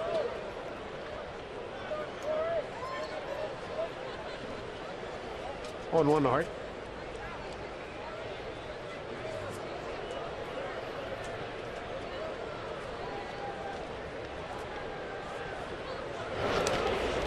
It's away, going down to third and making it with an easy dive. That's Romero. A wild pitch.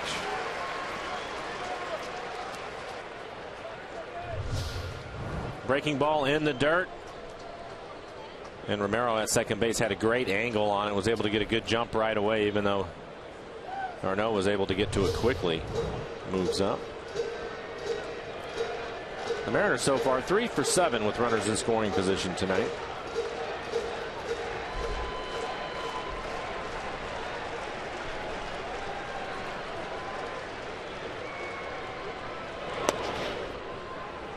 They stopped by Darno. 2-1.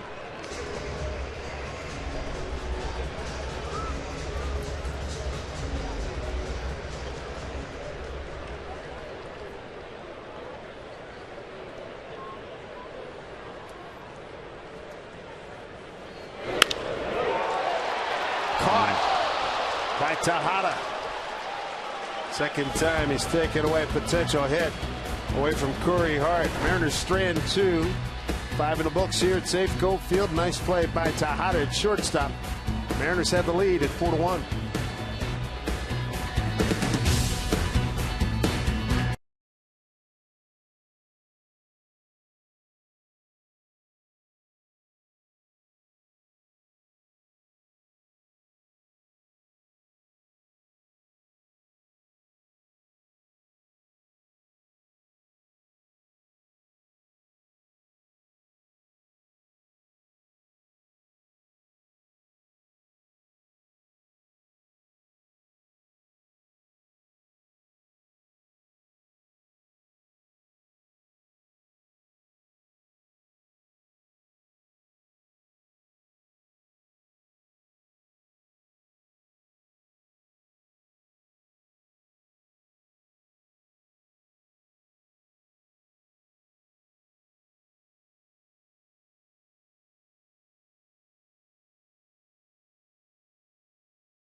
Looked mighty good, and we are joined now by Bill Kruger, our senior baseball analyst, and with Elias trying to end this 3-game losing streak. What have you liked so far? Well, I think 12 days off has benefited him. It gave him a mental break, and physically it gave him a break. His arm has a lot more life tonight, and his fastball command's been better. He's gotten ahead, 14 out of 22 first pitch strikes, and with that breaking ball that he's got, Mike, if he gets you in the hole, he can put you to bed, particularly those left-hand hitters. No, you're absolutely right, Bill. And then the other thing that I would have for you is in the 4th inning, we saw Zunino make a trip out to the mound. Eventually, it was Rick Waits. He started to miss up and away. It looked like he made a pretty good adjustment since then, though. But what did you see in that inning with him when he started to lose command of his fastball? He's struggling, you know, if you call it struggling. He's had a little bit more trouble when he got in the stretch. He got a little quick with his front shoulder. Front shoulder starts flying open. What happens when your front shoulder leaves? Ball goes up and away. You just have to remind him to stay back. It's like hitting. You know, you got to stay back, and then you know, everything comes right, and timing-wise, you're in good shape. So a nice adjustment by Elias, and it was a smart move to come out and give him a little breather. Well, as we take our leave from you, Bill, thanks so much. Rob Nodine, assistant head athletic trainer, and Lloyd McClendon coming out. Cano's going to translate. Something happened to Elias. He felt something. Well, the way that he's moving his hand around a little bit, maybe his forearm, a little tightness in the forearm.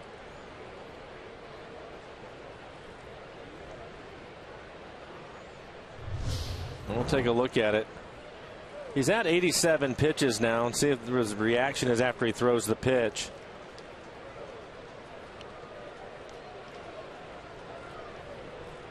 You can see him flexing his hand. And you can see Zunino, he's so good at this. We've seen him do this a number of times. He doesn't miss a trick. He sees him right away and runs out to the mound. Doesn't want to take a chance with the young left-hander, but it looks like he's going to be okay. And again, the way he's flexing his hand around and going to stretch that forearm out a little bit more. Well, the fact that he's smiling is a very good sign. Trying to get Lucas Duda here. I'm sure Lloyd is relieved, as is Rob Nodine. And with that being said, Dominic Leone getting loose in the pen for the Mariners. Lucas Duda, Travis d'Arnaud, and Chris Young here in the 6th. So look at Dominic Leone. Trimmed his beard down a little bit. 2-1 pitch to Duda. It's out of play.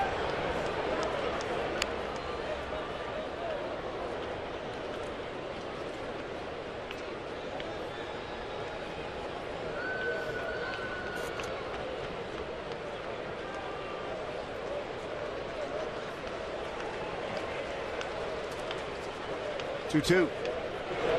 Breaking ball, get him looking. Back-to-back Ks, 8 for the night for Elias. One down here in the 6th. We'll take another look at it. Left-handers have had little chance on that breaking ball. Now Lloyd McClendon and Rob Nodine making another trip out to the mound, and that's going to be it for him. They're not going to take any chances. 90 pitches, threw the ball extremely well, but that is going to be it. We'll turn it over to Dominic Leone. Well, Elias is in position to get the W here. It went into 3-game personal losing streak. The Mariners have helped him out. He's done his job as well. 4-1 Seattle.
New York Mets as we take a look at our Columbia Bank difference in the ballgame.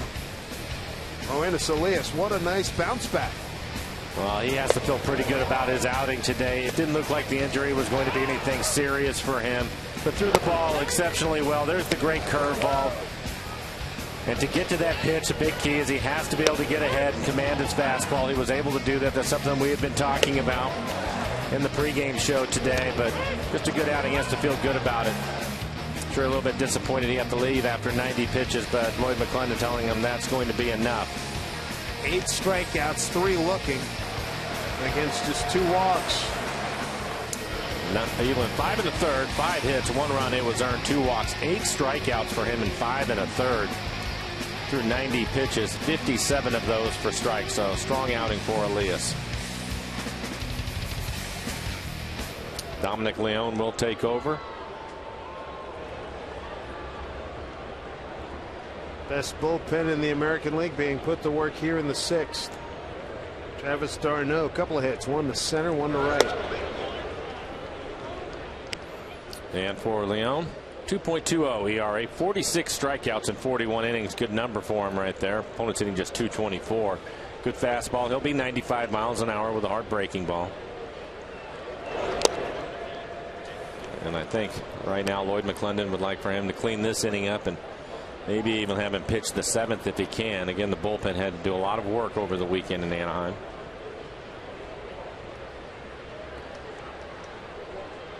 Tuno to d'Arnaud. Hit deep to left. Going back, Ackley.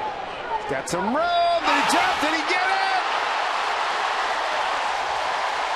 He did. Nice play by Dustin Ackley. Takes a home run away from Travis d'Arnaud.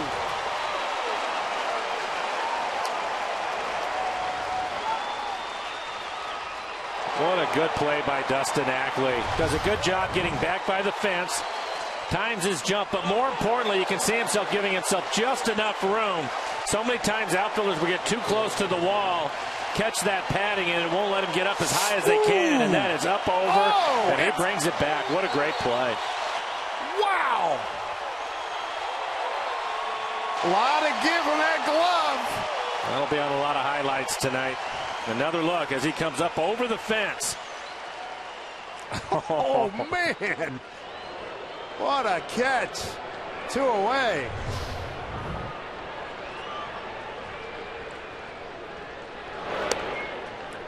That was outstanding. And watch Dominic Leone. He saw it. He had it all the way. Yes.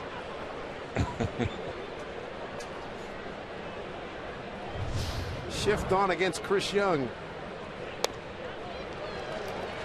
1-1.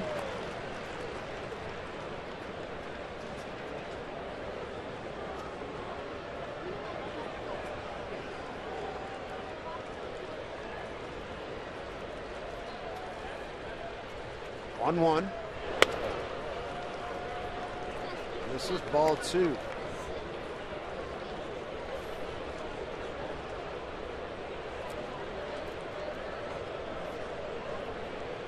Used every bit of the webbing in that glove. Yes, he did.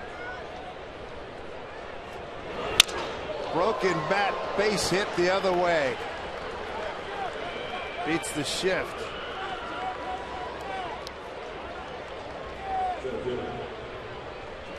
So 2 away, man on, brings up Juan Lagares, the center fielder, who's 0 for 2.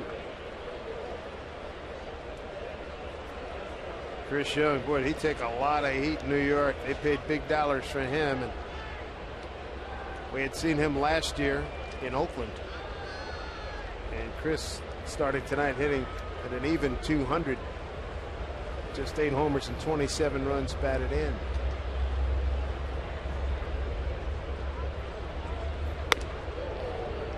Ball 1. 21,943 on hand here at Safeco Field in Seattle. Perfect night. Blue skies above. Temperatures, boy, just so many people and tourists and everybody walking around town enjoying the fabulous weather. Night game tomorrow, day game on Wednesday. Back with a strike, 1-1.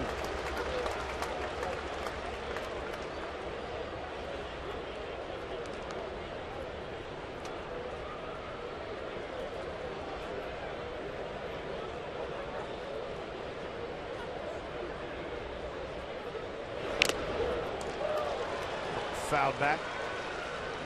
So Dominic's got him 1 and 2.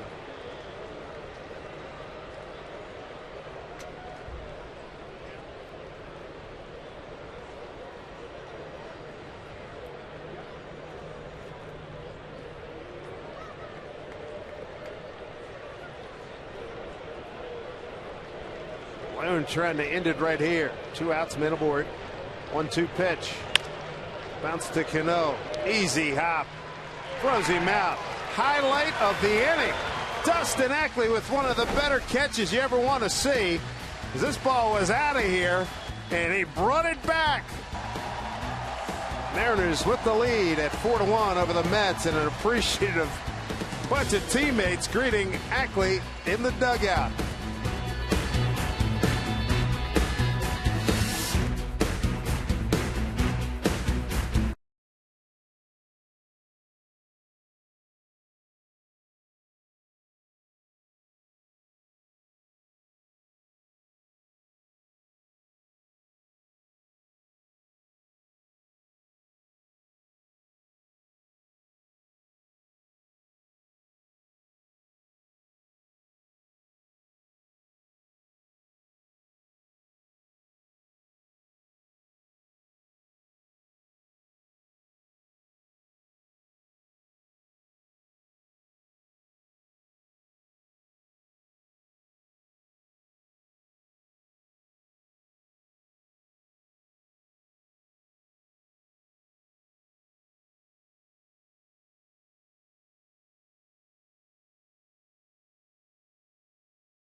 The guy makes a super defensive play, and then he gets the lead off the next half inning. Here's Dustin Ackley, followed by Mike Zunino and Willie Bloomquist.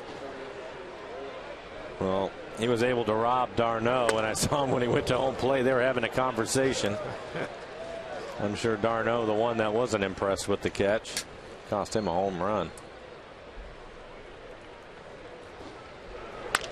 Up the middle, top spin, base hit. 2 for 3 night for Ackley and a super catch. That's not bad. No, it's a good night. He's having a good month of July, hitting well over 300 coming into the game in the month of July. Trying to get things turned around. We talked about it last year in the second half. Really played much better, and maybe the Mariners have something to look forward to in the second half. A great catch and now 2 hits tonight. Well, I could use it because, as you know, the Mariners have been holding on to the second wild card position, but the Yankees, Cleveland, and Toronto are in hot pursuit. Here's Zunino. Mammoth home run, upper deck, left field, 3rd inning. Took a called 3rd strike in the 4th.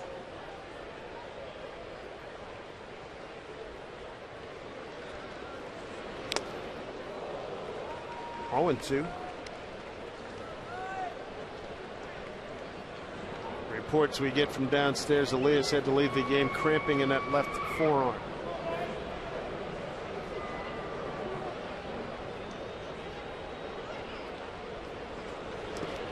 And he swings and misses. For Nice, that strikeout number 5. 1 down here in the 6th inning. Save big. When you join us for Mariners matinees this season, Wednesday the Mariners take on the Mets at 12:40. Pick up a ticket, a hot dog, and a Pepsi for each member of the family for as low as $15. It's all part of Safeco Insurance Grand Slam Family Package Day here at the ballpark. Get your tickets at Mariners.com. Top of the order. What a night for Willie Bloomquist. 3 for 3, an RBI, 2 runs scored, stolen base. And he's not tired. He looked like he tried to hit that fastball out of the ballpark. Why not? He's feeling pretty good at the plate.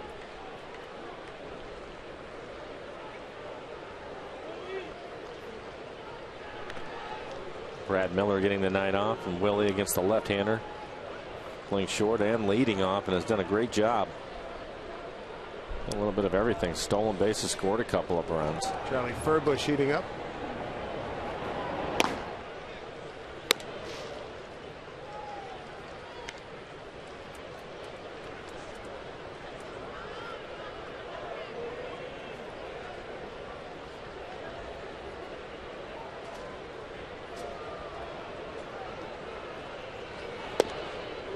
Takes strike 1 and 2.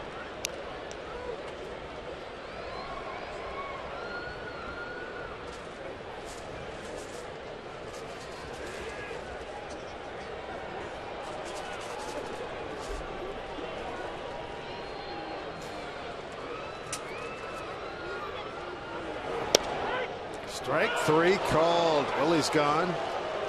2 away in the 6th. Well, Willie's seeing the ball pretty good tonight. I think he thinks his pitch is off the plate away, maybe down. Certainly didn't like the call. First time Nice has been able to retire him tonight. The QC tracer down for a couple moments. We'll get it back. James Jones 1 for 3 tonight. Runner takes off. Throw by d'Arnaud on the money. Got him. Thrown out 2-6. That'll do it. Jonesy will lead off in the 7th. No runs ahead. No errors. Nobody left. 4-1 Seattle.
Sports Crew.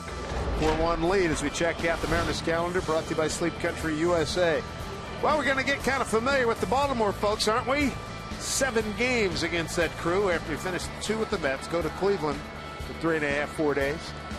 And then back home for Atlanta and the White Sox. That'll be a good test for the Mariners going up against the Orioles. Baltimore leading the East, 9 games over 500. And they have played well on the road. 6 games over 500 on the road. And they'll be here this weekend. Orioles, the number 3 hitting team in the American League, number 1 in home runs, 3rd in hits. They got a wall-bashing crew.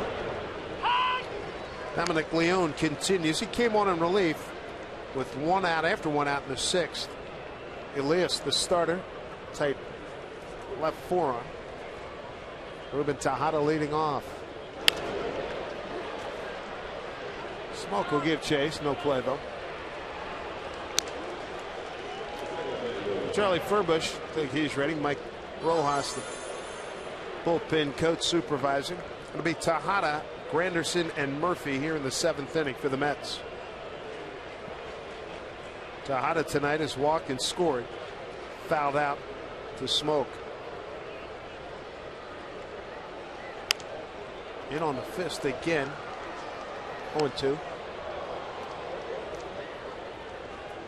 Speaking of the Orioles, they get a 4-2 lead. They just put up a 2-spot top the 6th at the Angels. They lead down there 4-2. Rangers beat the Yankees 4-2 in New York. Inside to Tejada. How about the Red Sox? Whoop and stick tonight in Toronto. Beat them 14-1. Home runs by Drew, 2 by Big Papi David Ortiz, and Napoli hit 1. We used to hear that a lot, but Boston's struggling this year, especially with their offense. 2-2. Indians lose at Minnesota 4-3. White Sox beat the Royals 3-1. Chris Sale 9-1 with a 2.03 ERA. I had a chance to see him in Chicago. He was impressive. It's a base hit. That was Josh Edgin warming up for the Mets. Tune in tomorrow when the Mariners face the Mets for the 2nd game of this 3-game series. Action starts with the pregame show starting at 6:30 p.m. followed by first pitch at 7:10. All Tuesday games this season are presented by T-Mobile. So Lloyd McClendon coming out to make a pitching change. You got the lefty Curtis Granderson coming up. Charlie Furbush has been ready. Leone's done a nice job. He gave up just 2 hits. Mariners have a lead of 4-1 against the Mets.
Nine minutes after 9 o'clock inside Safeco Field. The Mariners have a 4-1 lead over the New York Mets, first of 3.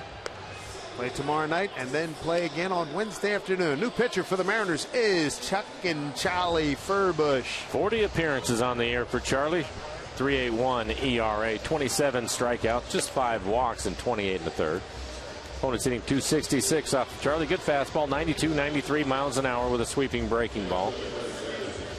A couple of left-handers due up back at the top of the order. Granderson and Murphy.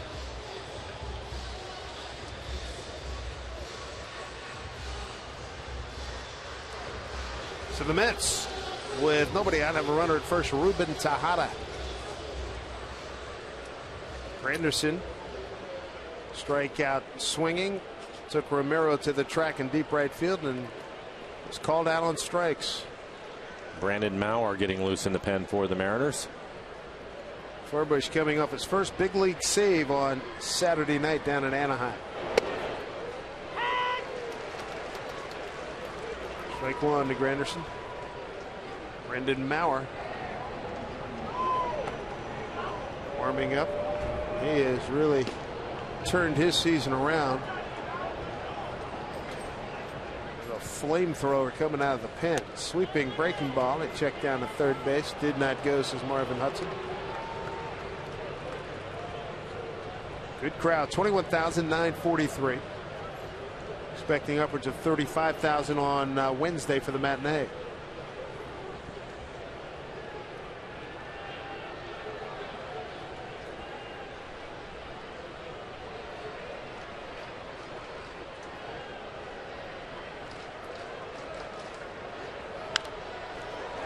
Good fastball by Charlie.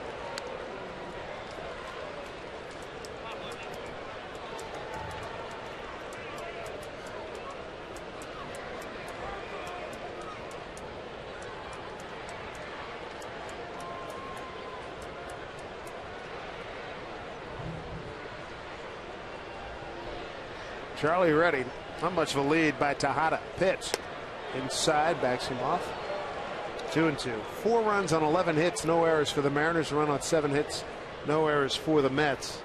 RBIs tonight for the Mariners. Blomquist, 2 for Seager and 1 for Zunino, and a terrifically just long distance home run. Long distance request, as the late Casey Kasem would say.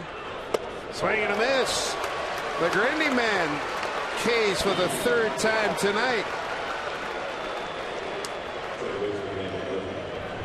Take a look at this breaking ball by Charlie. Again, a sweeping breaking ball, and Granderson not able to get to it. It was interesting talking about Charlie getting the save when the Mariners were down in Anaheim, and I can remember early in the year when Charlie was having some struggles with his command, and Lloyd McClendon talking about how important he was going to be to the bullpen, and he certainly has been. Important hitter, good hitter here in Daniel Murphy. 1 for 3 tonight.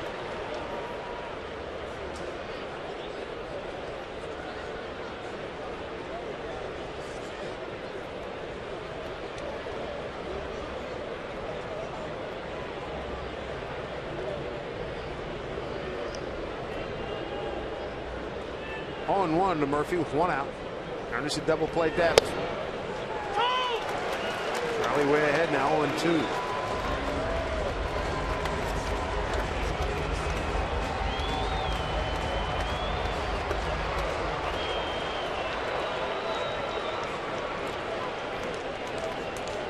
A murmur in the crowd hoping for a strikeout for Furbush. The 0-2 to Murphy. Oh, nice save by Smoke.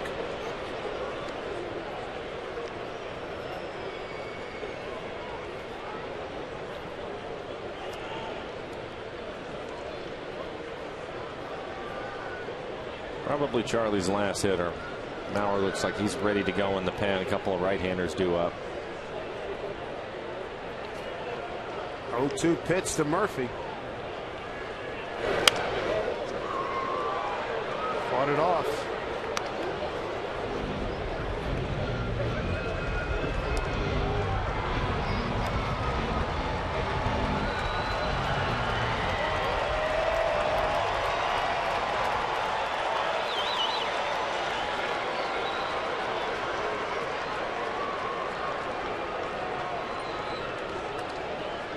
Furbush ready. Pitch. Could not get him to swing. 1-2. Good eye by Murphy. That pitch didn't miss by much. It was down just a little bit on the outside corner. Able to lay off of it. 113 hits for Murphy before the All-Star break. 4th most Met history. Good hitter. 1-2 the count. Ackley had it played perfectly. 2 down.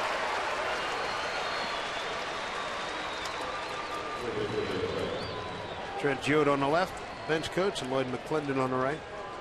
Looking forward to Lloyd's announcement as to who will start in Wednesday's game. And here he is. He's going to come out and get the right-hander, David Wright, having been announced. But Furbush comes in, gets a strikeout and a pop-up, gets the job done. As I mentioned, Charlie coming off his first big league save on Saturday, does the job here in the 7th inning. We'll take a timeout. Brendan Maurer will take over, and you know what he's going to be doing. He's going to be pumping 95 plus when we get back.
You can see right here. Let's go back and show you a great moment in defense for 4-5. Andy Chavez. Oliver Perez on the mound. This is in the NLCS Mets Cardinals back in 06. It's Andy Chavez with a tremendous catch. One of the greatest catches in Mets history. What a long run. It's a few years ago, and Andy's still pretty doggone spry. And Oliver Perez, he enjoyed it. And then tonight, how about Dustin Ackley? His effort. It's outstanding as well. He gets back in front of the wall, times his jump, and makes a great catch. Nice, flexible, broken That's end a glove. great look. Yeah, that's a great look right there as he goes up over the wall, using every bit of the webbing in that glove. He'll thank his manufacturing rep. I'm sure Indy did back in the day. There he is, the pros pro, Andy Chavez. About the bunt the other day, that was just a riot. The one going down the line yes. refused to go foul. Would not go foul. Perfect bunt by Andy. I'm sure they'll show that catch a number of times when he gets in this series. Good matchup. Maurer against David Wright. Off-speed pitch for ball 1. Hard throwing, Brandon Maurer. He has really pitched well since going to the bullpen. He's topped out at 100 miles an hour. Typically, he'll be 97, 98. Hard slider, good changeup. I used to say this about a lot of running backs in the NFL during my NFL coverage. Runs angry. This guy pitches angry now. Well, you were talking about him when he was getting loose in the pen, and I think that's been the biggest thing, just his overall attitude and his presence out on the mound. It's just been much more aggressive, using his fastball, throwing it with authority. He had a couple of starts where his fastball was 90, 91 miles an hour. Since going to the bullpen, when he turns that thing loose, he's rushing it up there pretty good. And yes, there are a whole lot of scouts in the building tonight. 3-1 to right.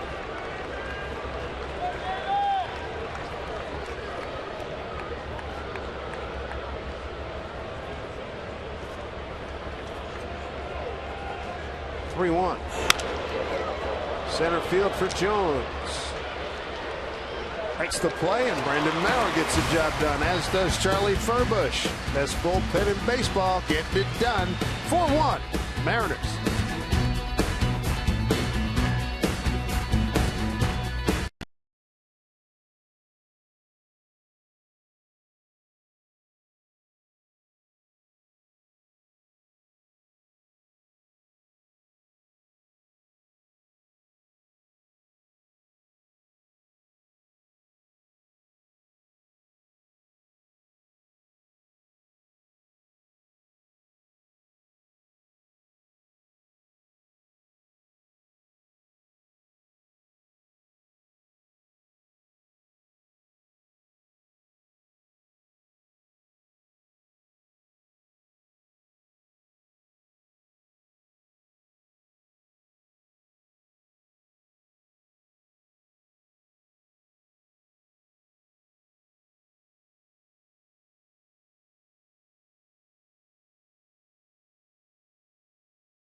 Washington's lottery and the Department of Imagination. What would you do if you won? Now the Mariners in position to get a win tonight. Gorgeous shot of the Seattle skyline. 4-1 M's as we make our way to the bottom of the seventh. Tom Glasgow with you from the Forward Sports Desk. Let's take you down to Anaheim, where the Angels are facing the Orioles, and so far it has been a terrific night for Baltimore's Adam Jones. Pick up Adam in the sixth. He's going yard. Second home run of the game for Jones. All 4 runs batted in, delivered by Adam. Top of the seventh. Baltimore up 4-2. We send it back to Dave and Mike. All right, Tom, thank you so much. We're going to see plenty of Adam Jones and the Baltimore Orioles coming up. They're in town here starting Thursday for 4. Then we go to Baltimore the following weekend. New pitcher for the New York Mets is Josh Edgin. So another left-hander for the Mets. And for Edgin, 27 appearances, pitched well, a 1.69 ERA, 14 strikeouts in the 16 innings that he has worked. Opponents hitting just 182 off of him. He's given up 1 home run. We've got the middle of the lineup for the Mariners. James Jones leads off. He was at the dish when Ackley was thrown out trying to steal. Here's a bunt. Hit it too hard. Murphy throws him out.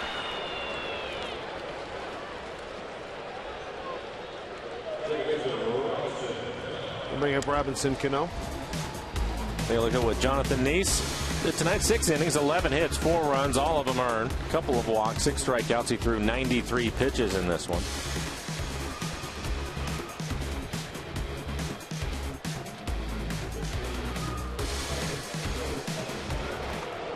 There's Robinson Cano, 0 for 3 tonight. Had yesterday off.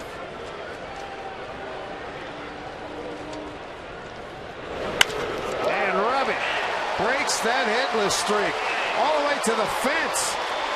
Here's a throw by Granderson, not in time. A double for Robinson Cano, breaks an 0 for 9 with his 23rd double. And for Robbie, ties Seager now for the club lead in that category. 1 out, and Cano at second for Kyle Seager. This is a screaming line drive into right field, fastball on the inside corner.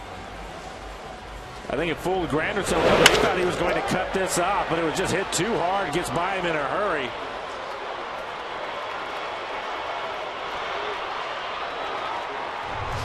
We'll bring up Kyle Seager. Kyle having a good night. 2 for 3 tonight. It's driven in a couple of runs.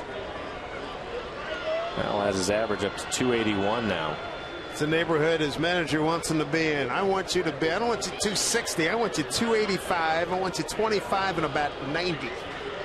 That's what I want you to shoot for, or better. No more two. He said no more 260. You're better than that. He's better than that. I would agree. Well, he's well on his way to all three of those numbers. 281, 16 home runs on the year, 66 RBIs now. Driven in 2 tonight.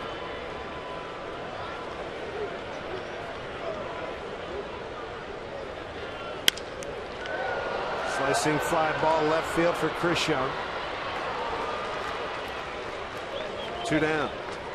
Leave it up to Stephen Romero, who's done well tonight. 2 for 3. Ride with all your fans on Sound Transit and enjoy freedom from traffic and parking. Plan your next trip.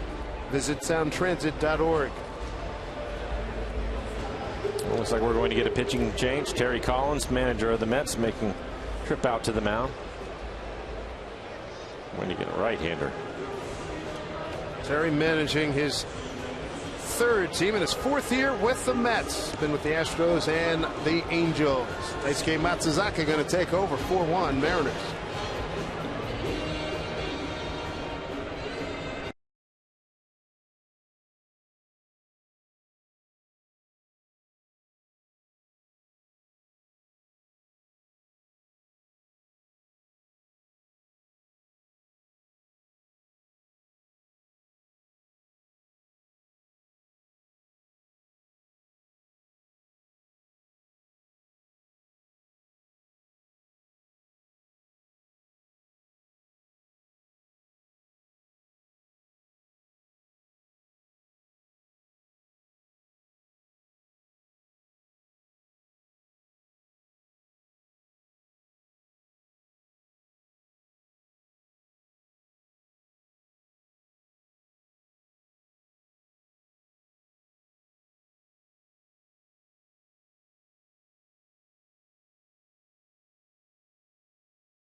Been quite a homecoming for the Mariners this evening.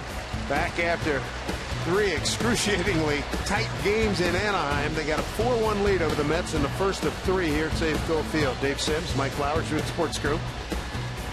And Daisuke Matsuzaka, a lot of money paid by the Boston Red Sox to bring him over here, and his career's turned the other way since then. 3.55 ERA for him. 71 innings, 67 strikeouts, but 44 walks. You can get wild at times.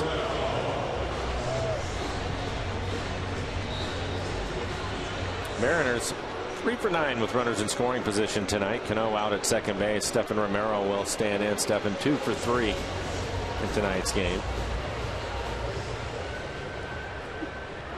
Matsuzaka, 33 years old, out of Yokohama in Japan.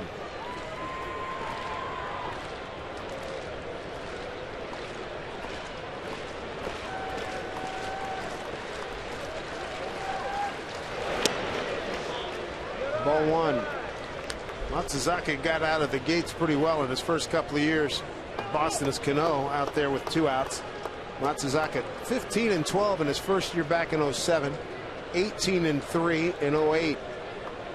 And a downhill slide since then. He's in his 2nd year with the Mets.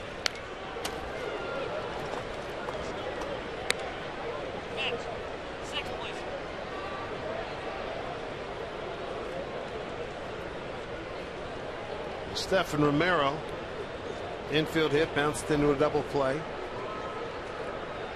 And single to left. Daisuke from the Red Sox went to Cleveland, was let go there, and then the Mets picked him up in August of last year. Popped up and playable. Campbell was there, and that'll do it here in the 7th inning. 7 complete here at Safeco Field. 4-1 Mariners.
Right field.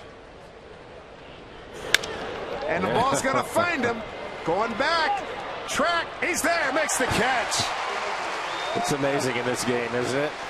Every time you come into the game to play defense, the ball will find you. And then he's smiling about it. That would get him loose.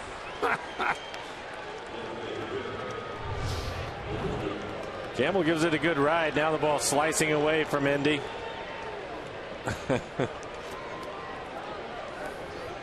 Indy taking the place of Stephen Romero. Well, the good news, he's a veteran. He knows how to get himself ready, but tucks the hamstrings out right away. Lucas Duda, the hitter. Lucas tonight 0 for 3. Struck out swinging, fly to right, struck out looking.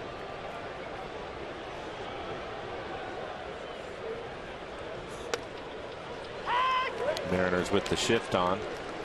Kyle Seager over on the right side of the infield. Cano out on the outfield grass.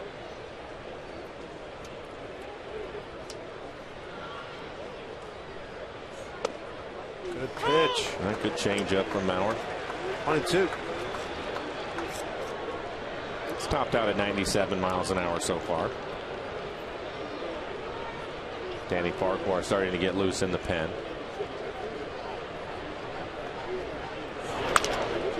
Foul. Oof.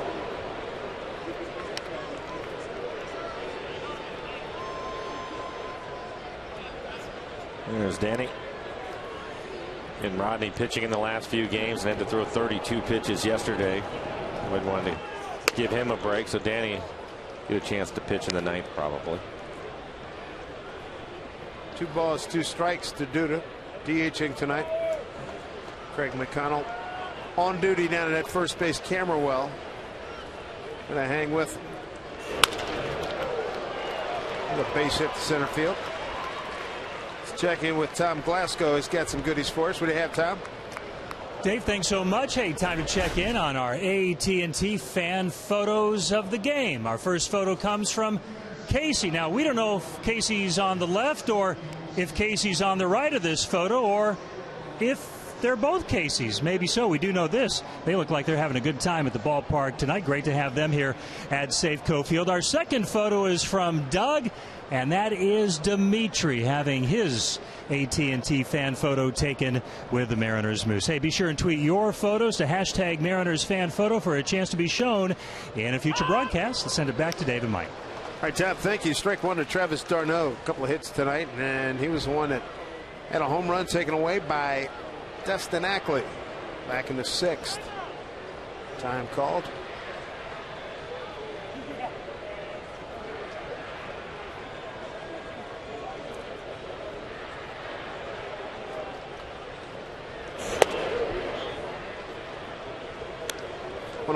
One out.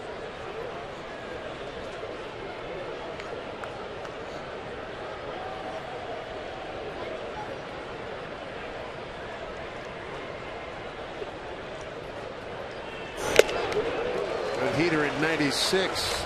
Arnaud got a piece of it, but right into Zunino's glove. 1-2, one out, man at first.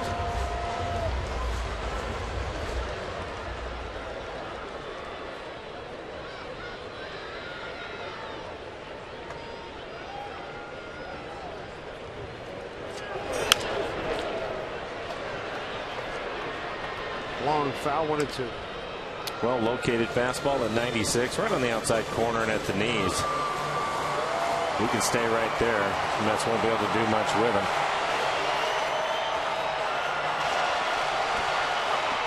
See if he can get a ground ball double play and get out of the inning.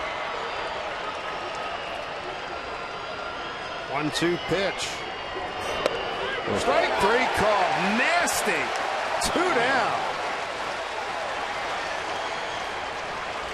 Brandon Maurer.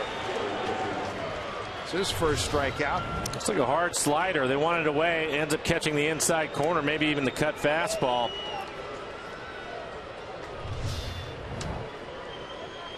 No argument from d'Arnaud. Bring up Chris Young. Chris, 1 for 2. Got a broken bat base hit to right back in the 6th. Strike one. Mariners can hold on and get this win. That'll get them a game under 500 at home at 25-26. Mariners have had at least one base runner in every inning tonight. Strike two to Chris Young. Only run for the Mets tonight, a 3rd inning, 2-out RBI single by David Wright. Meanwhile, the Mets, first inning RBI from Seager, another one in the 3rd. Home run Zunino in the 3rd, and Blomquist an RBI ground rule double in the 4th.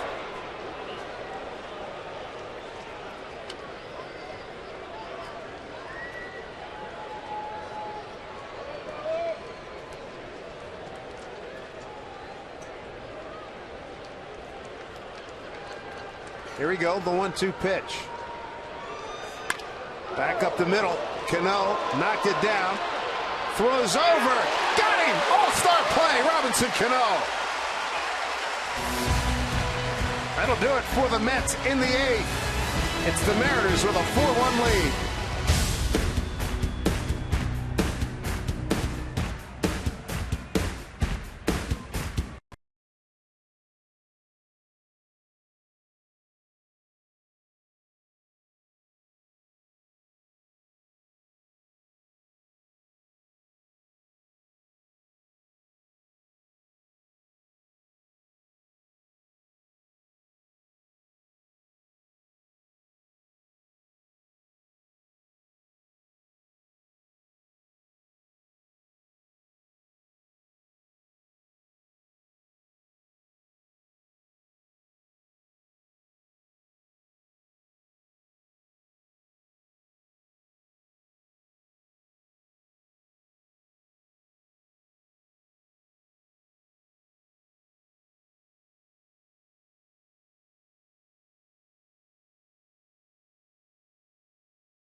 Looked like it might have been a base hit off the bat of Chris Young. Goes to backhand. It comes up on him a little bit off the heel of his glove, but gets rid of it quickly in an accurate throw. Easy play for Smoke over at first to get a speedy runner in Chris Young.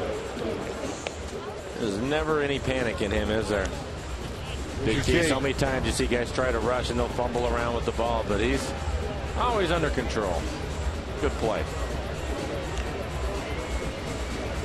Home 8th here for the Mariners. Smoke, Hart, and Ackley. 6, 7, and 8.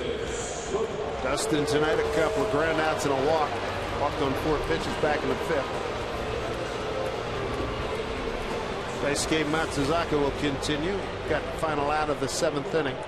3rd pitcher tonight used by the Mets manager Terry Collins.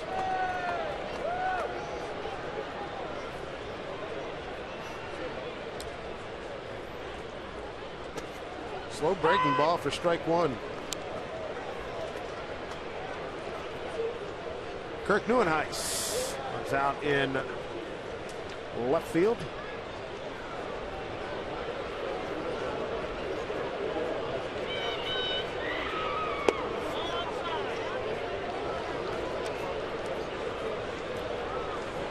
Eddie Farquhar, he'll get the 9th inning.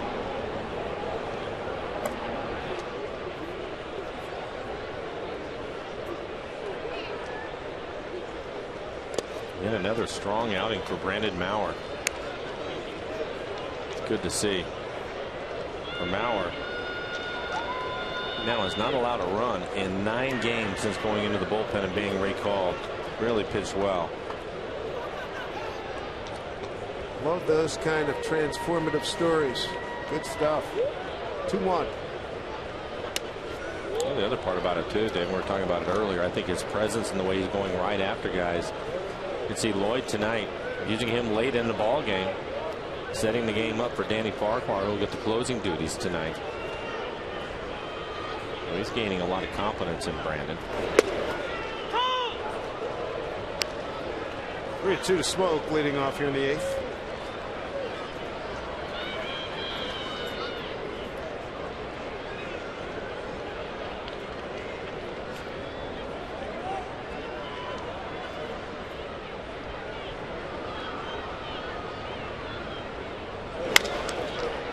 Bounces it to Murphy. 1 away. Join us this Friday as King Felix makes his first home start since returning from the All-Star game. As the American League starting pitcher, you're going to see the King in action against the Orioles at 7:10 when you pick up $35 seats in the King's Court. Visit mariners.com/Felix to join the court. That will be one heck of a matchup. Number 1 home run hitting team in the American League, the Baltimore Orioles. Corey Hart, the hitter.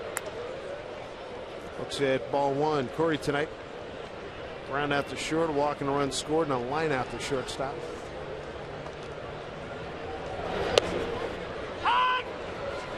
Orioles in Anaheim have a 4-2 lead. Adam Jones has hit a couple of home runs.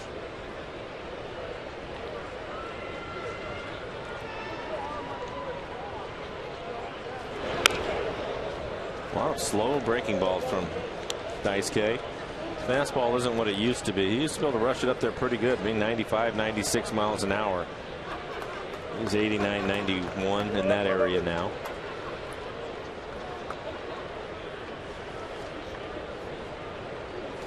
Ball and 2 strikes to Corey Hart.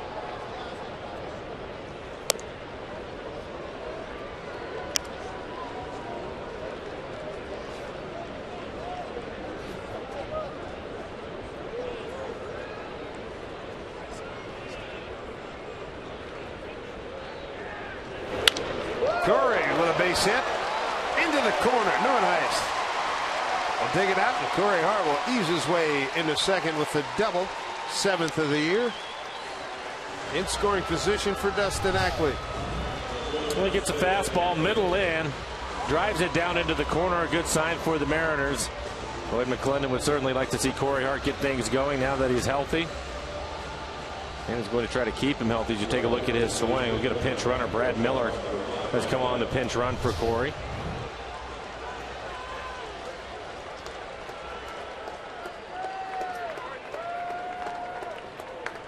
Corey Hart. 1 for 3 night for him.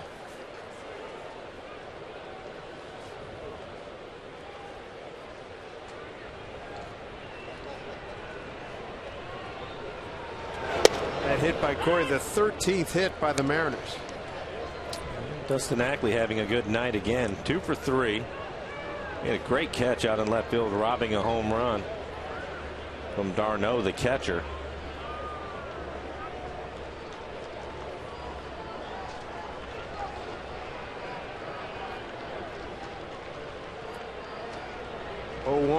Back and hit off the end of the bat. Mariners tonight 3 for 10 with runners in scoring position. Overall average continues to go up for them in that category. Good road trip for Ackley. Keeping it rolling here tonight. He's 2 for 3.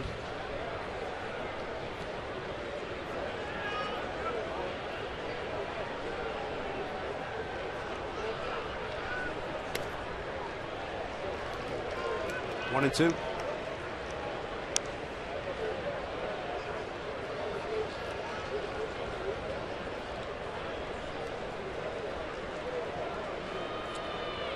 Mariner fans enjoying this one, a 4-1 lead. A win tonight would get them to 11-11 in their last 22 home games.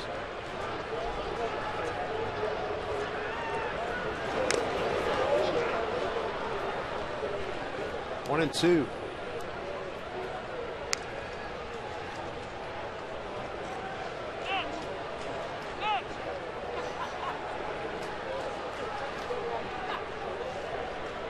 Tigers lead at Arizona 4-3, bottom of the 9th. Orioles still leading the Angels 4-2 in Anaheim. 1 and 2 here to Ackley. Ball 2.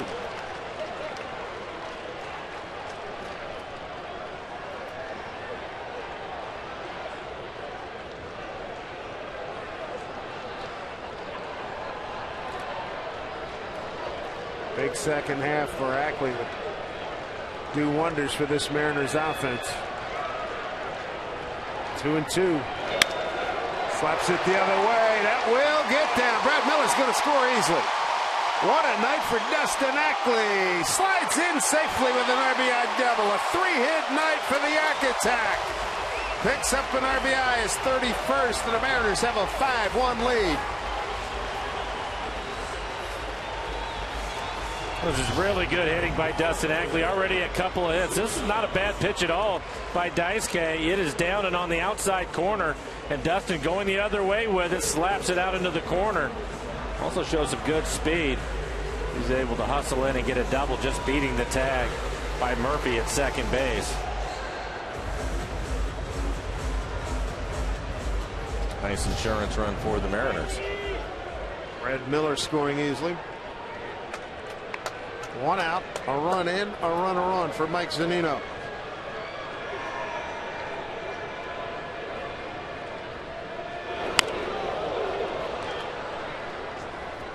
Strike 1.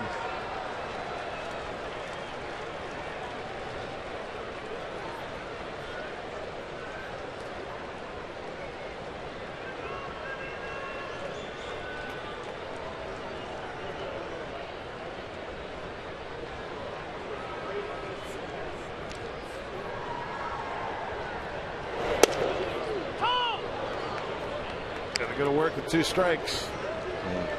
Tough call. Borderline pitch.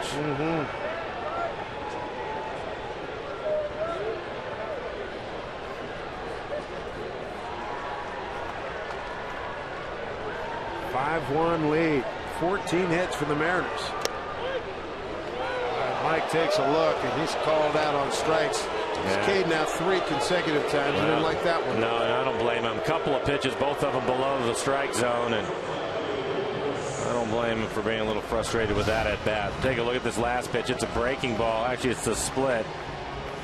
And he thought that pitch was down. It looked as if it was down, but Doug Eddings rings him up.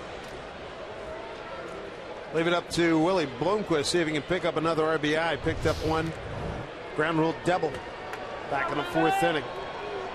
Hits in his first 3 at bats, and then was called out on strikes in the 6th.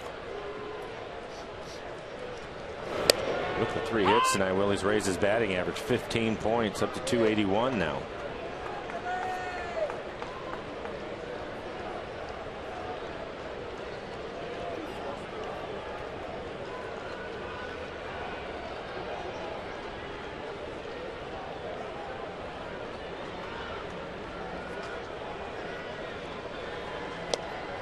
Fooled him on that one, 0-2.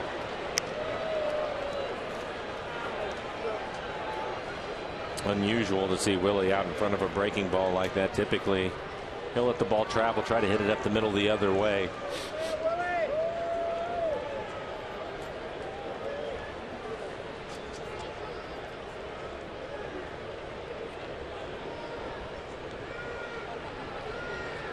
There's the 0-2. He did go. Doug Innings asking for help, not going to get any. Second time he's called Willie out. We go to the 9th. Danny Farquhar with some lockup duty here and a 5-1 Mariner lead.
Being brought to you by Geico. 15 minutes could save you 15% or more on car insurance. By Money Tree, proud to make a donation to Mariners Care for every Mariners win. By 5 Hour Energy, who helps recognize those who, despite their own needs, puts others first. And by Honda, get a great deal on a new car that you're going to love at the Honda Summer Clearance Event. Nighttime is taken over here in the great city of Seattle, Washington. The Mariners lead at 5-1. Good to have you with us here on Root Sports. Dave Sims, Mike Flowers, and the Root Sports crew. In for the close. It's almost like if you remember the old TV show Hollywood Squares. Paul Lynn for the block. It'll be Danny Farquhar here in the 9th. For Danny, his 40th appearance on the year, 2.74 ERA, 48 strikeouts to 14 walks. Opponents hitting .233 off of Danny. With the Mariners scoring a run, this will not be a save opportunity for him. Juan Lagares, center fielder for the Mets, 0 for 3. Farquhar has allowed just 2 runs over his last 11 games. That's a span of 11 2/3. During that time, his ERA a 1.54. Just another story in the best bullpen in the American League. Absolutely right, and he's done it with a good fastball, 95 miles an hour. Also use a cutter at around 90, 91, 12-6 curveball, and a changeup. There's the curve.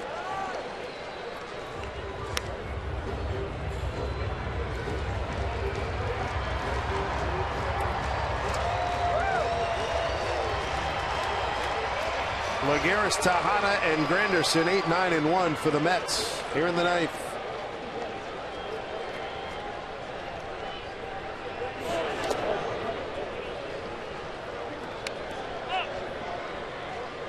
Only Met run coming in the third. 2-out RBI single by David Wright. Meanwhile, the Mets, they jumped out. The Mariners jumped out first in the first inning. Kyle Seager with an RBI single to center. Wright tied it in the third, and then the Mets took over for good in the home third. RBIs by Seager and a home run by Cano. Off the end of the bat. Good to see some production at the bottom of the lineup today. 7, 8, and 9 hitters. Scored 3 runs and driven in a couple, including a home run by Zunino. And then Willie Bloomquist getting the start. 3-hit night for him. Scored twice, stolen base, and an RBI. Ackley with 3 hits. Total of 14 tonight for the Mariners. Slicing drive into the gap. Indy Chavez coming over. Plays it on the hop. Hold it to a base hit.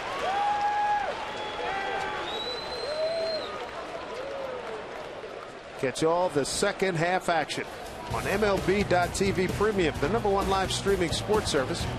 Watch every out-of-market game live in true HD on more than 400 devices. Visit Mariners.com for details. Ruben Tejada. Walk, a foul out, and a base hit to center. Got Met fans here in the building.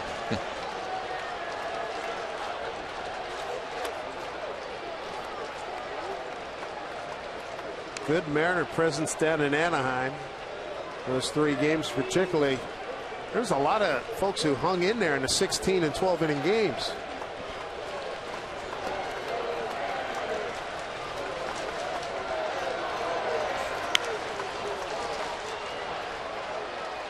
One. Good cut fastball from Danny on the outside corner.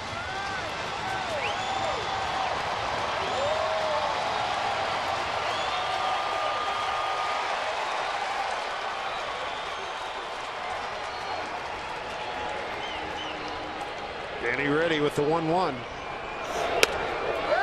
Fastball for strike 2.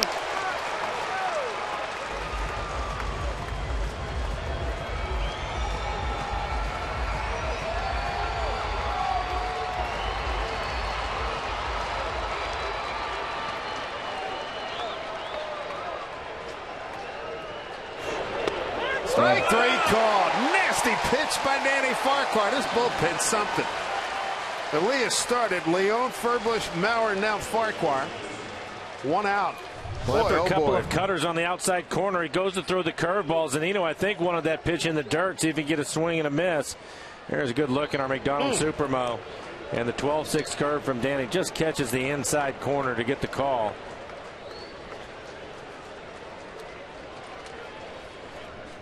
One out.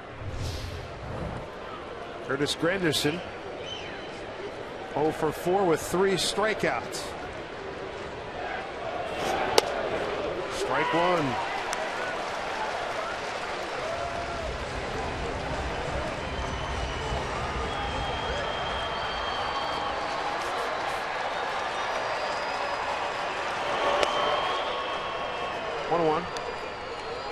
We talked about the bullpen a lot in the first half for good reason. It's the best bullpen in the American League. And yes, everybody out there, they all have tremendous stuff. But one of the things that they've really done a great job of is coming and throwing strikes out of the pen. That's been consistent for them, consistently working ahead. Farquhar tonight, 13 pitches, 10 strikes. What a huge advantage. And then you look at the 95 to 100 miles an hour that a lot of those guys can throw out in the pen. They're in trouble as a hitter. 1-2 to Granderson. Fly ball down the left field line. No play.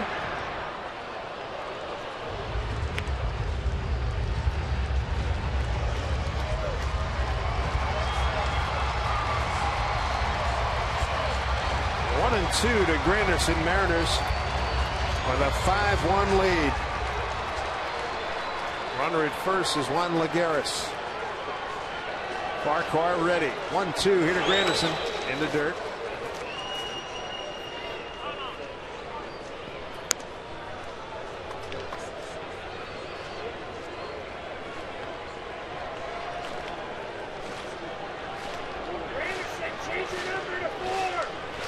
One out, runner at first. 2-2 from Farquhar.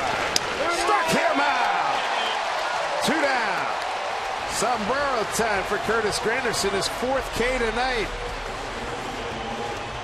The golden sombrero, 2 away. Really good cut fastball. This will end up down and in. Granderson swings over the top of it. Well, that ball really took off. Zeno barely able to catch it. 1 out away.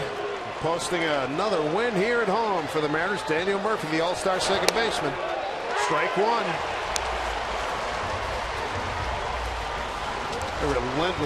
Relentlessly pounding first pitch strikes. Oh, he's faced 4 batters, 3 first pitch strikes, 17 pitches, 13 strikes. There will be advancement on that one as it gets away. Be a wild pitch. Look like a changeup in the dirt. Lagares moves up 90 feet. 1-1 to count to Daniel Murphy.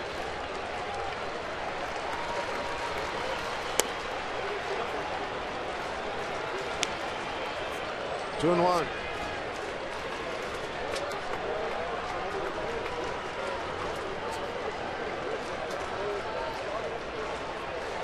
Two-one pitch. Broken bat. Cano plays it and gets away from it. Coming around third and scoring is Lagares. In a 5-2 ball game. In E4 on Robinson Cano. Well, Danny gets deep into the kitchen of Murphy. This ball has a lot of spin on its side spin and goes off the heel of the glove of Cano. So Cano with his 4th error of the season. That's still alive here. Murphy's at first with David Wright, the hitter.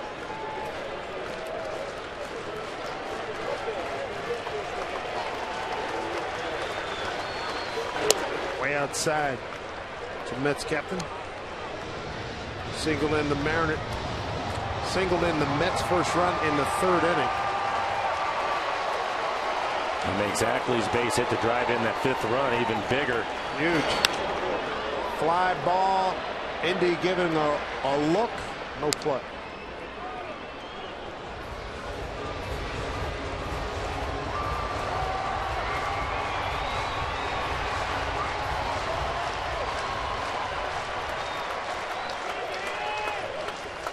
Farquhar, quick worker. 1-1 pitch to right. Blew it by him. 1-2.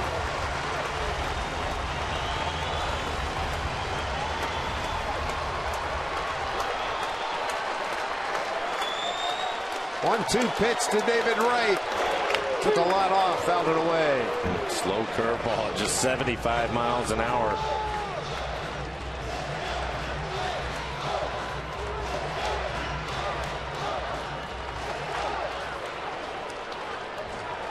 Danny ready, 1-2 pitch. Popped it up. Zunino, smoke coming over, taking a look, no play.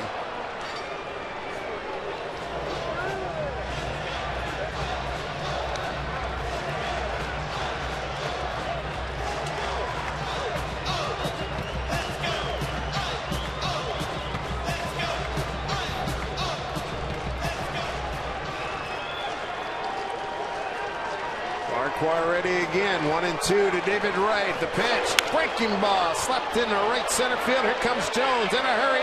Got it. Ball game over. Mariners win it 5-2. Happy homecoming, fellas. And they end a 3-game losing streak for Roenis Elias. He gets his record back to 500. And there's all kinds of heroes in this one, Mike. Well, including Dustin Ackley with 3 hits and a great catch. Willie Bloomquist in the leadoff spot tonight playing shortstop. He picks up 3 base hits. Ackley also an RBI. How about Zunino? His 14th home run of the year. And Kyle Seager just continues to swing the bat well for Kyle. A couple of RBIs on 2 base hits. So a good night all the way around for the Mariners. And really, it's a resilient club, Dave. When you think about that series down in Anaheim, how tough it was and how long the games were for them. Worried about them being a little bit flat coming back home, but they really played well tonight. Great job by Elias to go 5 1/3 to pick up his 8th victory. Nice, the loser, at 5-5. Mariners now in the month of July are 8-8. And they run their home record for the season at 25-26. Mets left 10 men on base. A lot of happy stuff to talk about. Mariners post-game show begins right now with Brad and Bill. Fellas? All right, guys, thank you very much. The Mariners